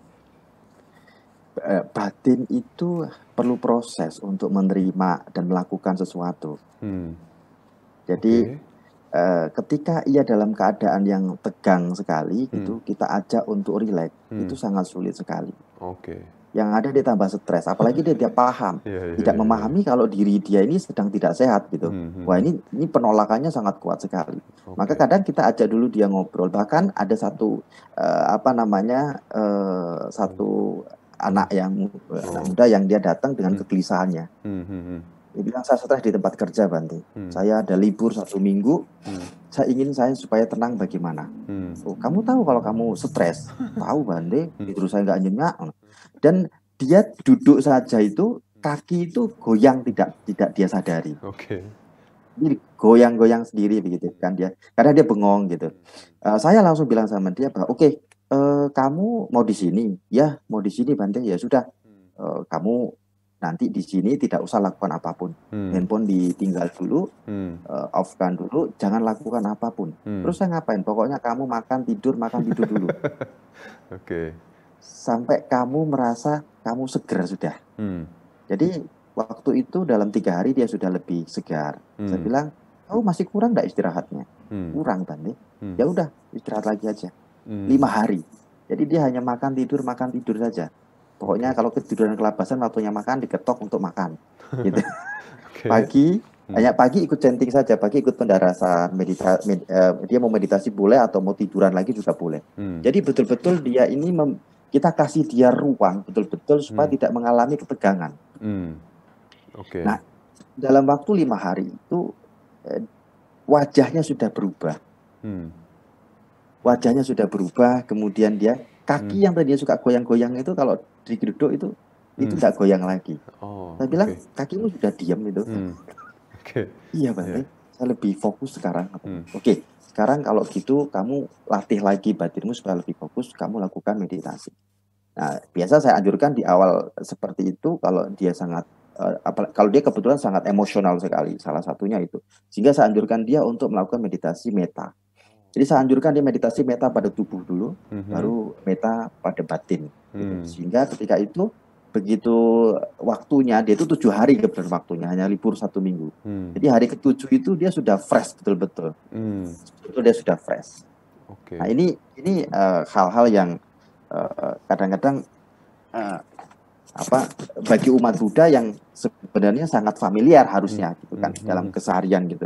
Yang dia harus tahu betul kayak tadi itu yang disampaikan dokter bahwa kita harus sadar kalau kita itu lagi tidak sehat gitu. Ini yang paling menarik ini, perlu tahu sedang tidak sehat, apalagi kalau tubuh kan gampang ya dok, langsung Bante sama dokter kan langsung kerasa itu sakit. Kalau saya menyadarinya begini, Wahyu. Jadi kalau saya sedang gelisah, saya mengatakan dengan diri saya bukan biku. Saya bukan biku ini, karena biku itu kan harusnya mindful, tenang, artinya damai gitu. Jadi kalau saya lagi tidak tenang, kadang dikatakan dengan diri saya bukan biku. Apalagi sedang muncul kegelisahan atau kemarahan, saya katakan dengan diri saya bukan biku. Untuk menyadarkan bahwa saya itu sedang sakit gitu sebenarnya gitu.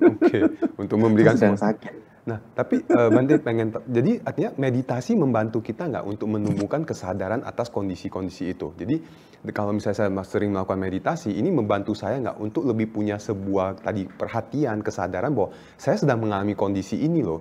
Karena pengalaman saya juga adalah seringkali saya tidak, maksudnya saya tahu nggak nyaman, tapi saya nggak merasa there's something wrong dengan ada yang salah nih dengan diri saya gitu. Yang saya salahkan malah lu sih yang bikin saya kayak gini, misalkan berarti sama teman gitu atau apa gitu. Seakan-akan adalah eksternal yang membuat saya seperti itu. Nah, meditasi membantu kita untuk menimbulkan kesadaran-kesadaran itu nggak Bante? Sangat. Jadi begini, tadi saya katakan bahwa melatih meditasi itu adalah seni melatih batin menjadi sehat, gitu ya. Karena kalau dalam konsep Buddhis itu kan, dalam Buddhis itu kita ini sebenarnya nggak sehat. Kita ini maka bahagia itu bukan bakat. Baik itu bukan bakat. Karena batin kita ini didasari oleh loba dosa moha. Keserakahan, kebencian dan kebodohan batin. Ini yang menyebabkan kita lahir kan masalahnya. Gitu. Nah, jadi dasarnya kita ini udah nggak sehat gitu. Karena kalau kita sehat, kita itu sudah mencapai nirwana. Udah ini ya benar juga sih. Kalau sehat batin kita betul-betul total gitu, kita mencapai nirwana. Sehingga kita harus sadari bahwa kita ini nggak sehat. Kenapa kita perlu latihan? Maka saya katakan tadi, kenapa kita harus meditasi? Karena kita sadar batin kita masih diliputi kekotoran. Maka kita harus membersihkan gitu. Maka meditasi itu nggak perlu menunggu kita depresi. Malah akan sangat berat sekali. Perlu dialog dulu tadi kalau perlu bantuan untuk dialog. Tetapi yang saya rasakan sendiri ketika saya sudah saya dulu pernah mengalami juga depresi 6 bulan kebetulan gitu. Jadi perlu orang. Nah, ketika saya sudah mengenal Buddhis gitu, meditasi dan kemudian itu menjadi rutinitas ya sehari-hari, itu akan memudahkan saya untuk mendeteksi, gampangnya bahasa saya itu. Mendeteksi ketika saya mengalami batin tidak sehat tadi. Kegelisahan saja itu sudah langsung cepat kita sadari itu. Dan bahkan ketika kita itu terampil gitu, minimal paham gitu dan sering melakukan gitu, gampang berdamai dengan seperti kemarahan, kesedihan, gampang sekali untuk berdamainya. Karena kita udah tahu metodenya. Tahu metode gitu, sudah paham metode, sudah terampil metode gitu, dan sudah mengerti keadaan batin sendiri gitu ketika itu, sehingga kita lebih mudah untuk melakukannya. Ketika misalkan saya beraktivitas, kadang-kadang beraktivitas ketika dengan keaktivitasan sosial dan sebagainya, ini kadang membuat sangat lelah sekali kan, badan juga gitu ya. Nah, dalam waktu sekian lama. Nah, saya kadang-kadang memang menyempatkan diri. Saya menyadari ketika saya sudah mulai, saya ketika mendengar sesuatu ini kok telinga sudah agak tipis gitu ya telinganya gitu. Terus saya tidur itu kok nggak bisa langsung tidur ya gitu. Ini bentuk pikiran muncul. Nah, saya sudah siap-siap gitu. Saya siapkan waktu sehari 2 hari itu betul-betul tidak melakukan apapun. Gitu. Pertama saya hanya betul-betul rileks saja untuk tubuh. Begitu rileks, saya langsung lakukan rileks ini pun saya lakukan meditasi meta. Meditasi meta. Jadi membangkitkan bahagia rileks dari tubuh kita. Gitu. Mulai dari seluruh tubuh kepala sampai ke seluruh tubuh. Nah, baru saya masuk ke meditasi meta. Nah, ketika sudah tenang, saya langsung ajak untuk tidur. Saya tidurkan gitu. Saya tidurkan betul-betul. Nah, ketika tidur saya itu sudah tidak mimpi dan bangun segar, dan saya kondisikan tidur 1 jam gitu. Saya akan tertidur dan bangun 1 jam kemudian, dan terbangun 1 jam kemudian, lalu batin segar ketika itu dan tubuh pun segar, sudah berarti stresnya sudah hilang gitu. Nah, ini juga Bante, berarti artinya kalau tadi kan dokter juga ada nih tanda-tanda orang yang sedang tidak sehat adalah ketidakmampuan untuk menerima sebuah kondisi apa adanya. Nah, kalau dari kacamata Buddhis ada nggak yang berbeda, dok? Bante? Kalau sama batin, ya bicara batin itu. Jadi memang ketidakmampuan batin kita menerima keadaan saat itu. Misalkan seperti saya katakan tadi, saya biasanya itu misalkan hanya mendengar sesuatu hal yang sebenarnya biasa saya dengar, itu tidak memberi reaksi kemarahan, walaupun itu sebuah kesalahan yang dilakukan oleh orang misalkan. Saya masih sangat bisa menerima. Tapi ketika itu, saya misalkan batin saya mengalami penolakan, dan nah kalau secara fisik biasa saya rasakan di jantung. Jantung itu langsung mengalami perubahan yang cepat sekali gitu ya, jantung itu. Kalau kita sering sekali merasakan keberadaan batin dan badan kita, jadi sensitif sekali, sangat sensitif sekali. Gitu. Tidak tenang itu reaksi di badan itu cepat sekali terasa. Langsung terasa. Sangat cepat sekali terasa gitu, peka gitu jadi. Nah, saya sudah merasakan bahwa ketika itu batin saya sedang tidak sehat gitu. Jadi ya, kita bisa melihat dari sisi yang seperti ini saja untuk mengukur apa namanya batin kita itu sehat atau tidak gitu. Batin kita sehat atau tidak. Maka saya sering mengatakan begini. Kita menjadi umat Buddha, sebagai umat Buddha atau tidak, ukurannya satu. Dulu marah, sekarang masih suka marah enggak? Ya. Nggak bisa tidur, sekarang udah bisa tidur belum? Kalau udah bisa tidur itu umat Buddha. Kalau belum bisa tidur, saya bilang belum jadi umat Buddha. Gitu. Pasti datang ke wihara nggak bisa tidur itu bawa air lalu diminum. Nah. Karena ketika dia umat Buddha yang ditanyakan bukan lagi air gitu, tapi dia akan bertanya bagaimana saya bisa tidur dengan nyenyak. Itu yang harus ditanyakan. Jadi betul-betul dia akan membawa persoalan itu pada diri dia. Oke, Bante. Nah, Bante, tadi ada meditasi itu ada caranya, tadi ada apakah itu termasuk meta satipatthana anapanasati itu termasuk dengan cara meditasi atau gimana ya, Bante? Atau ada yang berbeda dari cara meditasi? Ya itu objek saja sih. Oh, oke, objek saja. Ya itu objek saja. Jadi ada objek yang memang seperti yang digunakan secara umum tadi di kesehatan itu, mindfulness yang kita kenal itu, dan lebih dominan kepada ini. Jadi dari mindfulness itu sebenarnya ada yang namanya sub bagian yang disebut sebagai meditasi aktivitas tubuh.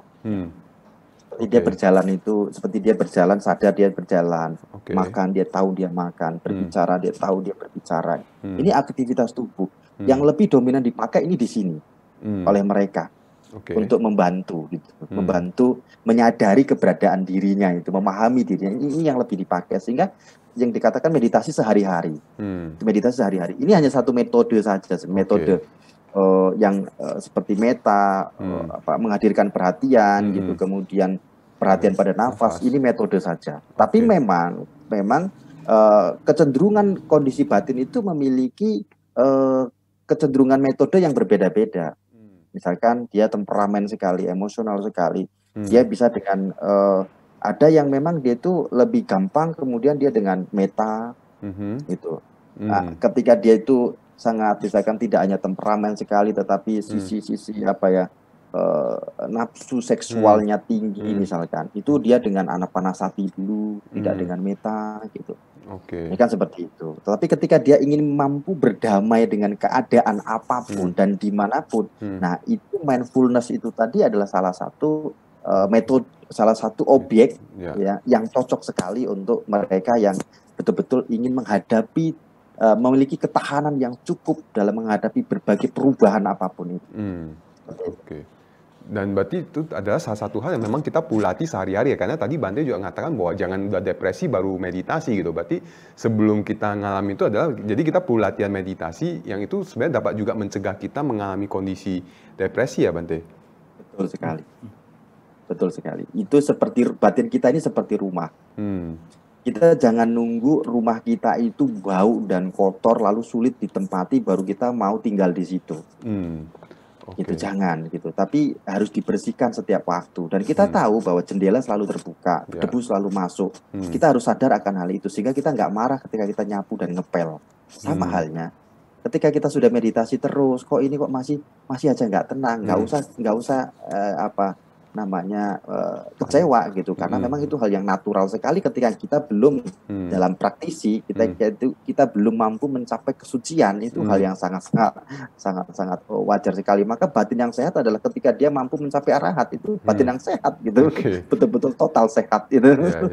Nah, berarti ada ini nggak, ada saran buat misalnya ini para profesional atau para sarjana yang merasa nggak punya waktu untuk meditasi gitu kan, kadang orang merasa meditasi itu saya nggak ada waktu, gimana mau meditasi gitu. Nah, ada saran atau apa nggak buat ini para profesional ya termasuk saya gitu ya yang suka menggunakan nggak ada waktu ini sebagai alasan untuk tidak meditasi gitu, Bante?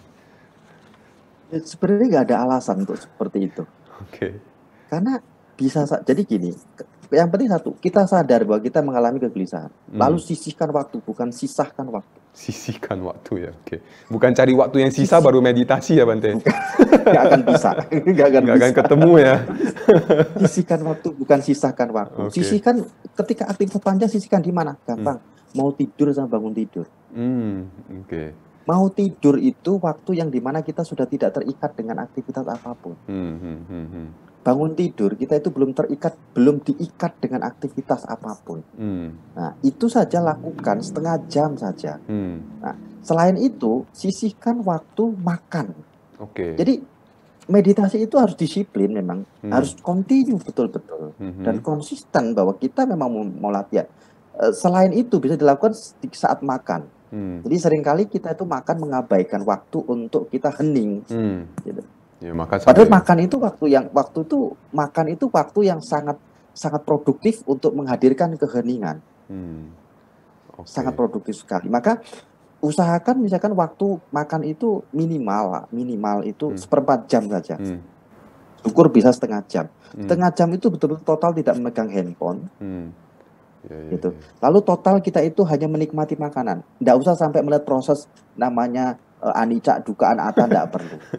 Cukup Ya, ya. kita fokus pada makanan, menikmati makanan saja. Nggak usah pikir yang lain. Gitu. Nanti lambat laun kita akan tidak hanya merasakan makanan, tapi kita akan betul-betul merasakan perasaan yang muncul. Kok ada penolakan ya makan ini ya? Gitu. Nah, itu sudah tahap yang sampai perhatian betul-betul hadir tadi loh. Mulai hadir perhatian kita, dan itu pasti sudah lebih makan itu sudah lebih tenang makan itu. Oke. Nah, ketika dia semakin tenang, dia tidak hanya tahu ini kok makanannya nggak enak ya, ini enak itu nggak hanya begitu saja, tapi dia akan betul munculnya penolakan dia tahu. Oke. Munculnya penolakan. Jadi saat makan pun kita bisa melakukan meditasi yang disebut menghadirkan perhatian tadi, mindfulness tadi. Jadi nggak ada alasan Wahyu untuk tidak meditasi. Nggak ada alasan, nggak ada waktu itu ya Bante ya. Jadi tadi antara sebelum tidur, antara bangun tidur, atau pada saat makan ya. Saya juga jadi teringat sekarang, kadang-kadang makan itu kayak memang paling asik itu sambil pegang handphone Bante. Sambil lupa makan, dia udah selesai aja. Tapi paling asik itu, tapi bener, at least ya minimal sisain waktu 15 menit untuk benar-benar mengheningkan diri dan menikmati makan. Nah itu sebenarnya udah proses meditasi juga ya Bante ya, sebuah kondisi meditasi juga. Bahkan satu penelitian begini, dalam satu riset itu kita sehari itu bisa menghadirkan perhatian, melatih menghadirkan perhatian 1/4 jam saja. Itu akan membawa dampak sampai 8 minggu. Wow. Ya. Oke. Dampaknya sampai 8 minggu, hanya 1/4 jam. Ya, sehari 1/4 jam saja. Itu continue, itu selama 8 minggu itu kita punya kualitas pencerapan itu dan ketenangan itu sangat terbantu sekali. Nah, kalau tadi saya katakan 1/4 jam itu dibagi 2 saja, mau tidur langsung tidur, ya kan? Tidurnya pasti berkualitas. Bangun tidur 1/4 jam lagi misalkan, syukur bisa setengah jam. Terus waktu makan itu setengah jam misalkan. Satu hari sudah berapa itu? 1 jam. Oke, iya benar juga. Nah, terakhir Bante, kalau kita rutin lakukan itu, apa yang akan kita dapatkan dari meditasi Bante? Satu, kita ini mudah memahami keberadaan diri kita. Oke, kita akan mudah memahami keberadaan Mudah diri. memahami sekali keberadaan diri kita. Oke. Perubahan-perubahan pada batin kita tadi saat kita itu bisa atau tidak, itu gampang, kita cepat sekali untuk memahami itu. Sehingga ketika kita sudah memahami bahaya-bahayanya juga, bahaya dari kegelisahan, bahaya dari kemarahan, kita akan takut terhadap hal itu, sehingga kita akan cepat-cepat tadi untuk melakukan meditasi tadi, berdamai tadi, untuk berdamai tadi. Jadi ini hal-hal awal yang kita harus pahami itu ketika sehari-hari. Hal yang paling penting adalah tidur kita itu nyenyak. Tidur itu penting tuh bener Bante.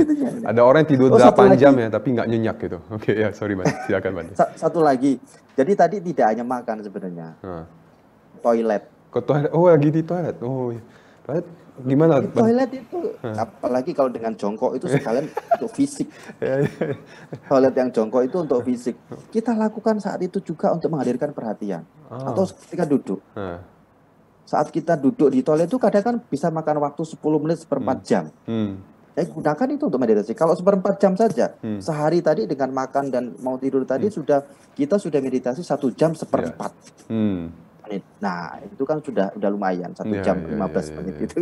Jadi benar-benar tidak ada alasan untuk tidak meditasi ya. Seperti artinya di toilet pun sebenarnya udah ada waktu untuk kita. Ya karena semua itu hal itu yang kita lakukan kan Bante. Jadi sebenarnya itu segala kondisinya dapat kita tadi bangun tidur, kita memang ada waktu, nggak ada orang yang bangun tidur kecuali dia selalu kesiangan ya Bante. Bangun tidur, langsung perlu kerja, tapi ya sebenarnya dia dapat menyediakan waktu gitu. Nah, kalau dia nggak pernah menyisihkan, tadi benar juga ya, bukan menyisakan waktu, tapi menyisihkan waktu. Ini kata-kata yang kuat sekali Bante. Jadi banyak orang adalah, saya nggak ada waktu, karena dia berpikir meditasi itu tunggu waktu yang tersisa baru dia meditasi, bukan dia menaruhnya sebagai sebuah prioritas untuk dia sisihkan waktu untuk meditasi ya Bante. Jadi itu salah satu cara untuk membantu kita meditasi, karena dengan itu akan membantu kita lebih memahami diri ini, dan kemudian akan membantu kita untuk menjadi lebih tenang, lebih sabar ya. Jadi akan membantu kita untuk tidak mengalami tadi kemarahan atau sebuah situasi atau perasaan yang tidak nyaman gitu. Itu salah satu cara manfaat dari meditasi ya Bante. Oke. Thank you Bante. Nah sekarang kita akan thank you Bante untuk penjelasannya terkait dengan meditasi. Terima kasih Bante. Terima kasih. Tapi kita akan masuk ke sesi tanya jawab Bante ya sama dokter. Kita akan masuk ke sesi tanya jawab sama apa? Oke, kita akan mulai dari pertanyaan pertama dari Ci Irma. Ya, ini pertanyaan kepada Dr. Guntara. Selamat malam dokter. Tadi dikatakan obat-obatan untuk stres tidak menyebabkan ketergantungan. Tapi ada beberapa kasus kejiwaan, dosis makin tinggi malah terlihat kosong orang tersebut. Bagaimana penjelasannya dok? Waduh, ini aku nggak ngerti pertanyaannya seperti apa, tapi kelihatannya ini ada. Atau kita panggil orangnya langsung kali dok? Ada dua cerita nih. Ada cerita bahwa obat-obatan dianggap menyebabkan ketergantungan, dan ada cerita bahwa pada beberapa kasus kejiwaan dosis makin tinggi terlihat makin kosong. Kalau yang menyebabkan ketergantungan, saya suka selalu cerita seperti ini sama pasien saya. Satu, bahwa sebetulnya hampir semua, kalau nggak bisa dibilang semua gangguan kesehatan jiwa itu, kalau yang sudah datang ke saya berarti kan sudah penjaga gawang ya. Penjaga gawang itu adalah kronis. Kronis berarti dia jangka waktu lama. Apalagi kalau sebetulnya kita tahu penyebabnya itu masih berlangsung, ongoing proses gitu ya. Sedemikian sehingga keluhan itu akan selalu ada. Problemnya tidak pernah ada satu obat pun yang bisa menyebabkan penyebabnya hilang. Misalnya orang depresi karena utangnya banyak. Makan obat utang duluan, utang kebayar, aku duluan yang makan. Utangku dibangun, nggak ada. Oleh karena itu sebetulnya yang diatasi oleh si obat itu hanya akibat, gejalanya. Yang tidak bisa diatasi adalah penyebab. Kalau penyebabnya tidak bisa diatasi, maka gejalanya akan selalu muncul. Tapi oleh karena itu maka dibuatlah obat yang mengatasi gejalanya tanpa peduli sebabnya ada atau tidak. Itu dalam rangka tadi Bante sudah cerita panjang lebar, awareness bahwa itu adalah penyebab dan kemudian kita mengatasi penyebabnya itu jadi bisa dilakukan pada saat orangnya sudah lebih tenang. Tadi cerita Bante soal bagaimana ada seseorang yang datang ke wihara lalu dibiarkan, dicuekin aja 7 hari lalu sembuh sendiri. Waduh Bante, kalau menurut pendapat saya cerita Bante itu sangat dalam. Yang Bante ya, yang dilakukan, yang dialami oleh orang itu adalah secara alamiah dia itu ditenangkan gitu. Jadi itu kalau menurut pendapat saya, kalau saya boleh agak lancang ngomong, itu dia sudah meditasi, dia sudah mulai diajar untuk menyadari bahwa hey, this is what happened to you, this is what ini dan inilah Anda sudah ada di sini, di sini sudah punya waktu untuk relax dan santai, itulah yang dia lakukan. Udah cukup, nggak usah pikir yang lain, makan tidur aja cukup. Makan tidur itu bukan leha-leha sebetulnya gitu ya.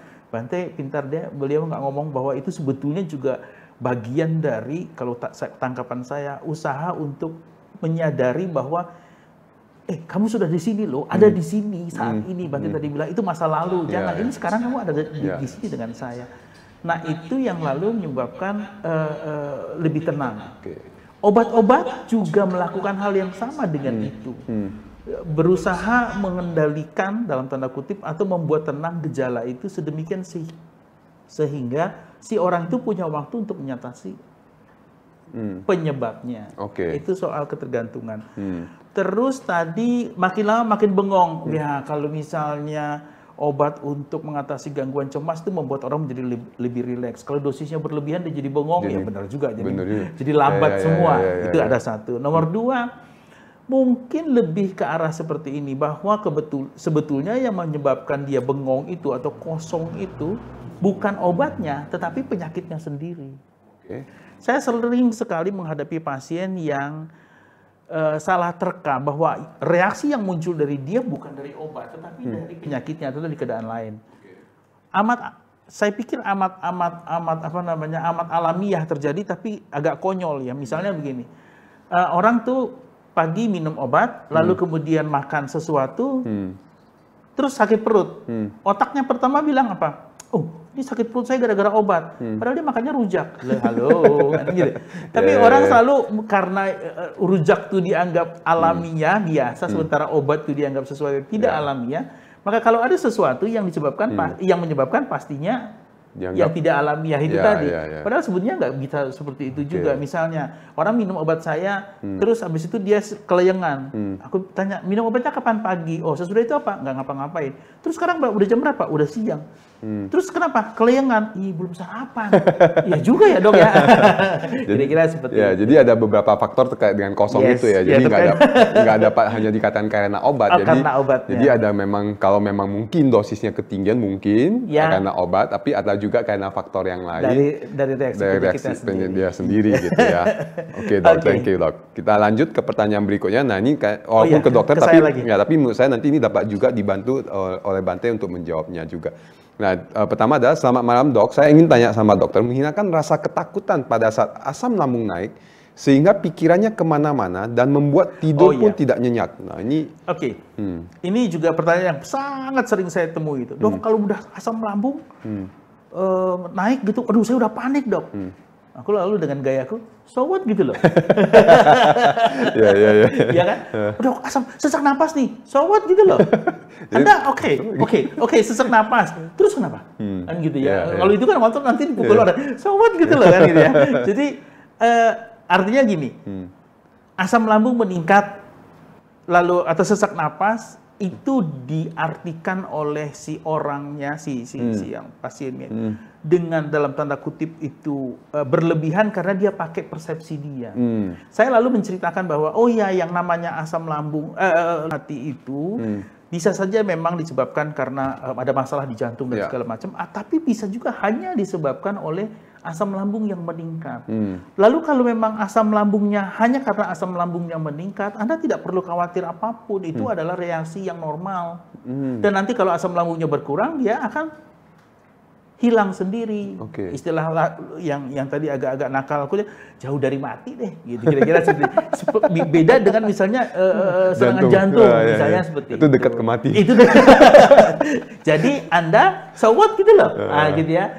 Kalau pakai prinsip seperti itu maka akan nyaman. Jadi yang paling penting adalah untuk rekan-rekan yang memang mengalami itu, Anda harus tahu persis dulu nyeri yang sakit yang Anda rasakan, apakah itu nyeri ulu hati atau apa segala macam, atau mungkin pusing atau apa, kayak pusing misalnya, tidak disebabkan karena kanker otak atau stroke atau apa. Jadi pikirannya tadi istilahnya nggak kemana-mana ya karena memang ini negara saya kurang tidur aja. Gitu.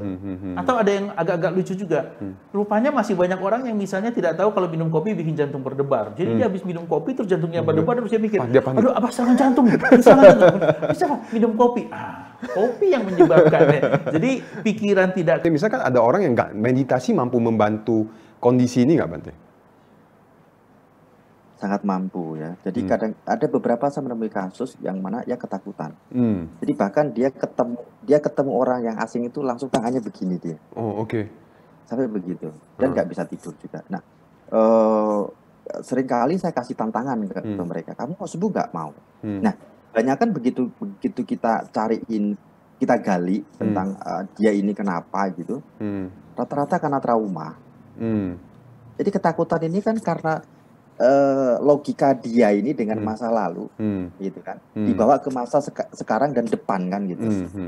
Betul. Padahal ketakutan kan belum sesuatu yang belum terjadi, gitu. Sesuatu yang belum terjadi. Karena dia mengelogikakan kehidupan dia saat ini dan ke depan itu seperti yang kemarin, yang saat dia itu misalkan ketika itu dia kasusnya jatuh gitu kan, kecelakaan gitu. Dia seakan-akan sedang mengalami kecelakaan itu. Juga dia mengalami itu. Nah, biasa saya lakukan saya ajak logika seperti itu gitu, kembali saya ajak logika seperti itu, lalu saya ajak dia ke realita. Nah, sekarang ini kamu di sini nggak di sana lagi. Itu tak suruh dia melakukan yang perenungan bahwa itu masa lalu, itu masa lalu. Lalu saya ajak dia melakukan meta yang namanya pemaafan. Pemaafan pada diri dia, memaafkan segala apapun yang telah terjadi, agar dia dapat hidup dengan bahagia. Ini untuk menyadarkan bahwa itu masa lalu. Karena enggak gitu. Nah, ini terus dilakukan rutin. Nah, setelah dia merasa bahagia, dia akan kembangkan bahagia itu dengan semoga aku bahagia. Bahagia terus menerus. Sehingga ini akan memperkuat memori atau bentuk-bentuk pikiran dia mendominasi pikiran baik dia. Dia bisa mengatakan iya itu dulu gitu. Nah, pemahaman ini akan menjadikan satu transformasi dalam batinnya yang kemudian menyadarkan dia bahwa ia hidup sekarang dan ke depan. Hidup sekarang dan ke depan. Dan kebanyakan beberapa kasus itu ketika dia mampu memahami dulu bahwa iya itu masa lalu, itu cepat sih proses penyembuhannya, cepat kadang. Sangat cepat.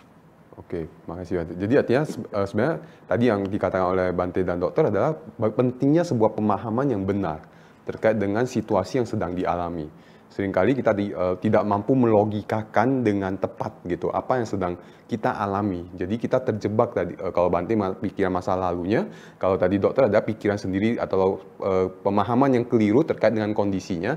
Nah itu seringkali membuat kita jadi pikirannya kemana-mana, yang membuat kita jadi trauma, yang membuat kita jadi merasa tidak berdaya. Jadi kalau kita misalnya buat teman-teman yang lagi mengalami sebuah kondisi panik atau ketakutan yang berlebihan, ya pertama perlu cek dulu apakah Anda punya pemahaman yang tepat atau tidak. Nah, bagaimana caranya?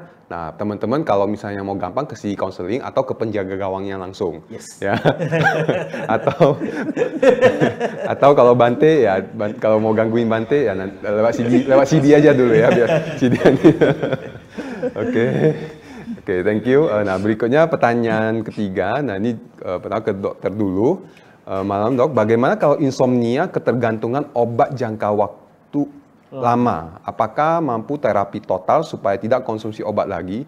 Bahaya dampaknya dengan organ tubuh yang lainnya apa? Gitu? Oke, baik. Terima kasih, pertanyaannya juga sangat sering. Saya menjawabnya belakangan ya, karena takut nanti nggak kejawab. Bahayakah dampaknya dengan organ tubuh lainnya? Kalau obat yang diberikan itu adalah diberikan oleh seorang dokter sesuai dengan resep yang dia tuliskan, saya nggak tahu semua dokter, tapi saya berani mewakili semua dokter bahwa selama masih dalam dosis yang diberikan oleh si dokter itu, mestinya si dokternya bertanggung jawab bahwa itu tidak akan memberikan dampak buruk terhadap organ tubuh lainnya.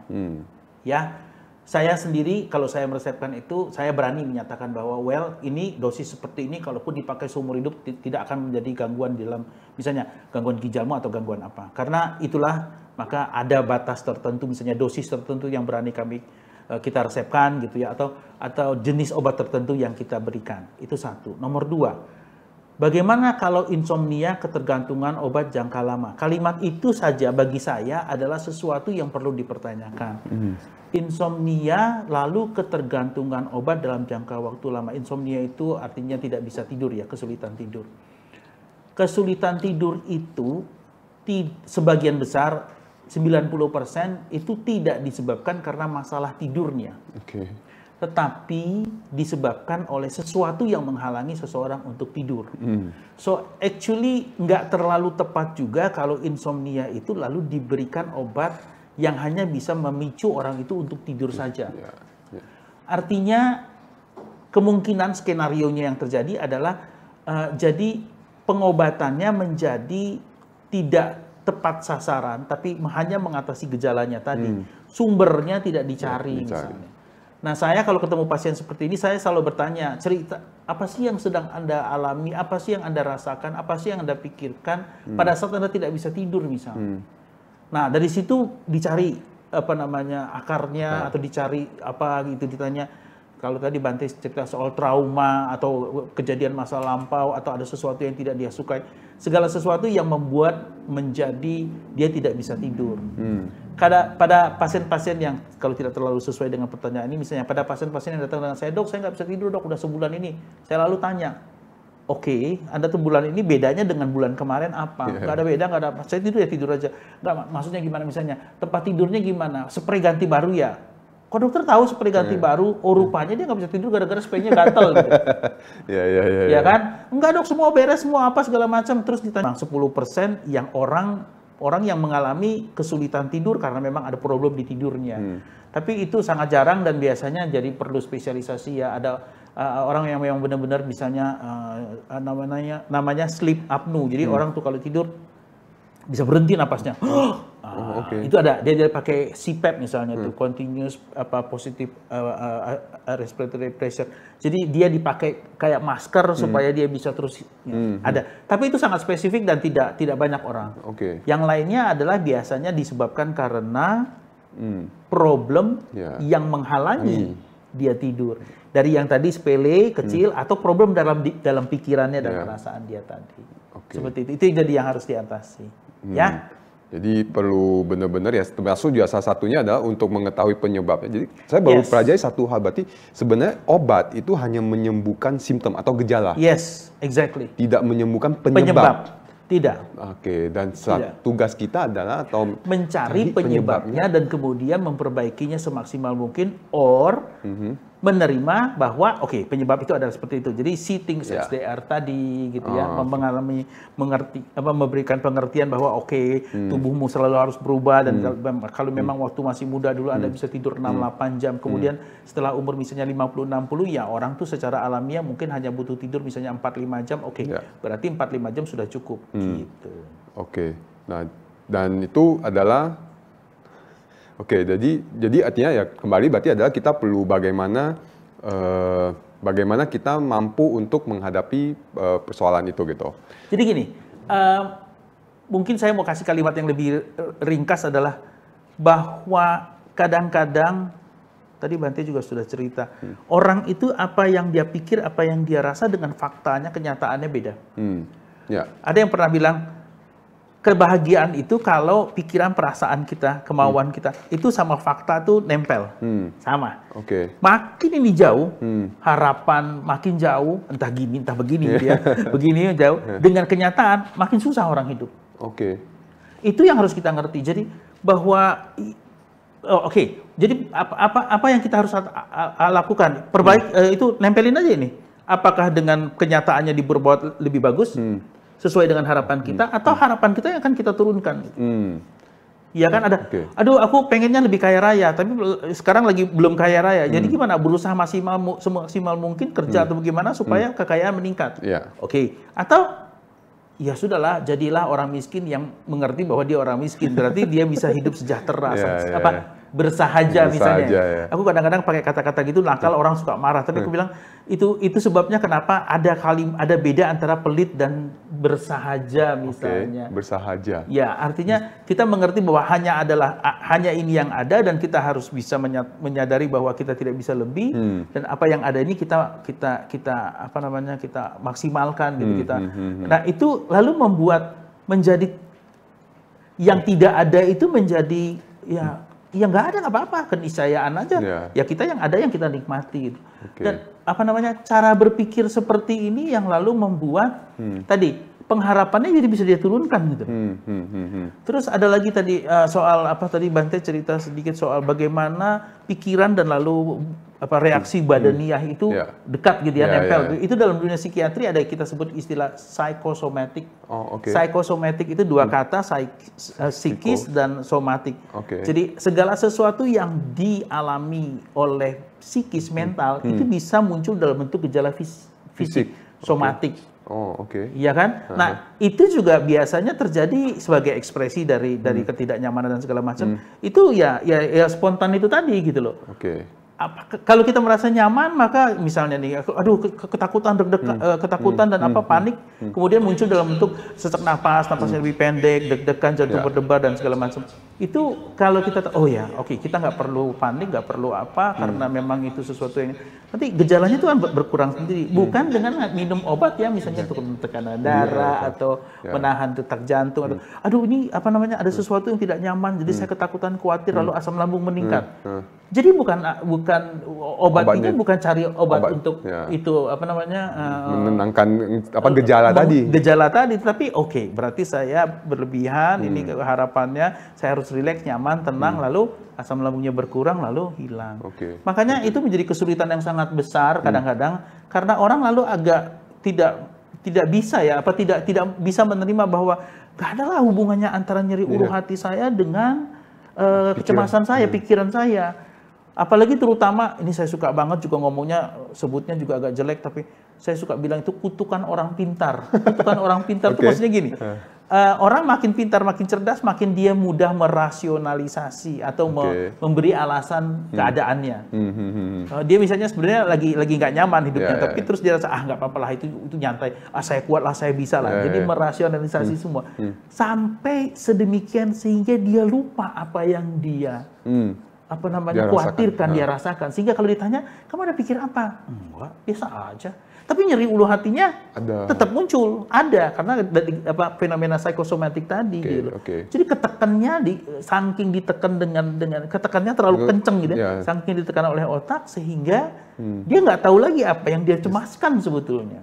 Saking rasional, saking pintarnya. Makanya itu kutukan orang pintar dalam tanda kutip ya, mohon maaf kalau ada yang tersinggung kan gitu ya. Makanya kadang-kadang kita saya suka bilang, untung Anda nggak sepintar, secerdas yang pasienku yang gini-gini, Anda jadi aware bahwa memang itu ada urusan.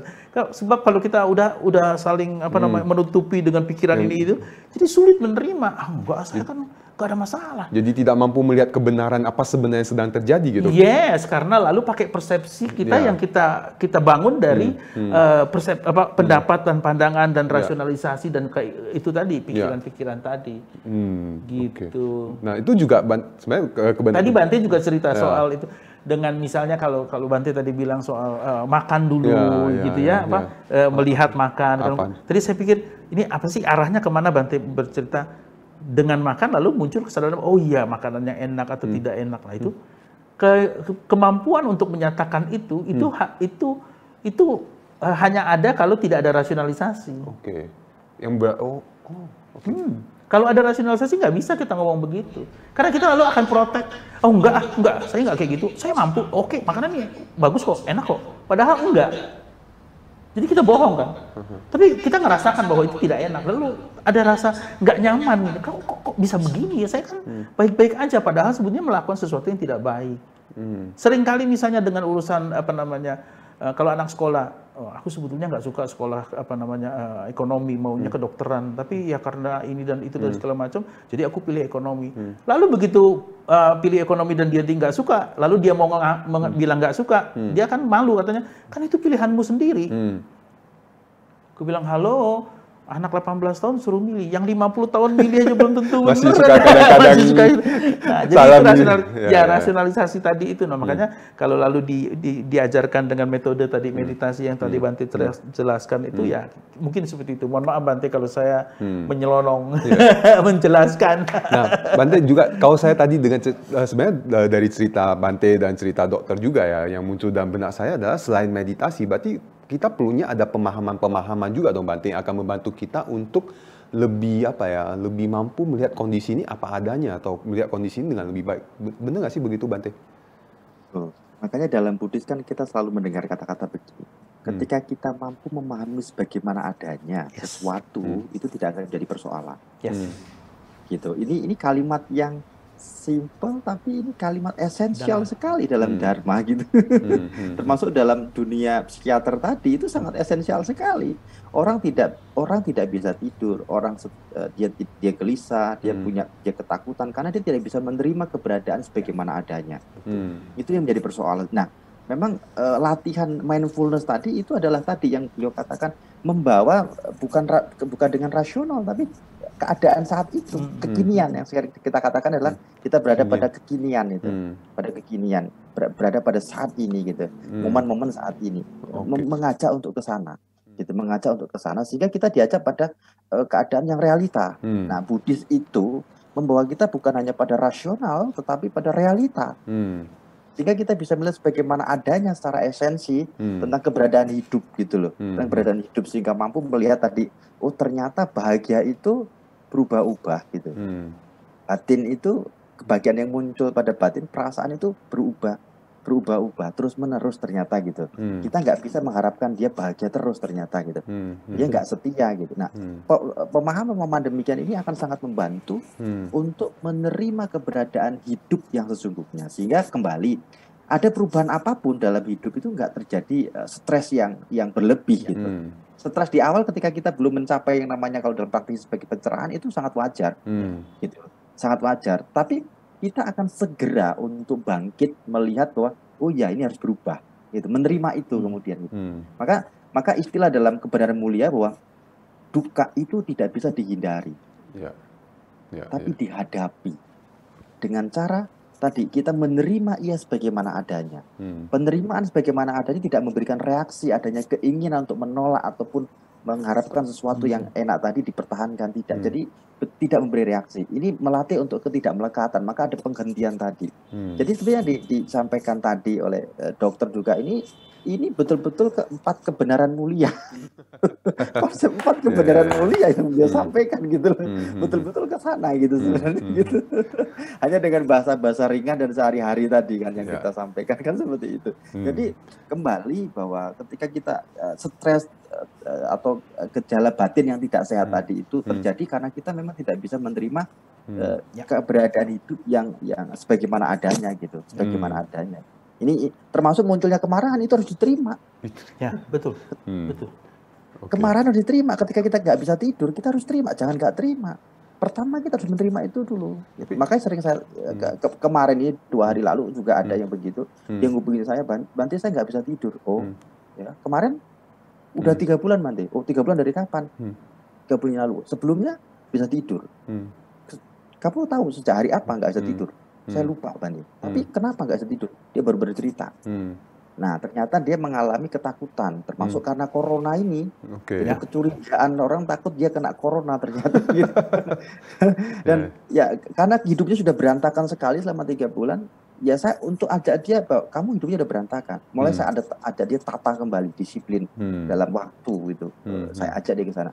2 hari lalu ketika dikasih info itu terakhir dia bilang Bante saya udah bisa tidur. Gitu. Jadi kembali penerimaan terhadap diri gitu. Ya, itu sangat penting ya, penerimaan terhadap diri. Itu sangat menjadi seperti itu satu obat yang akan membantu kita untuk hidup yang sehat.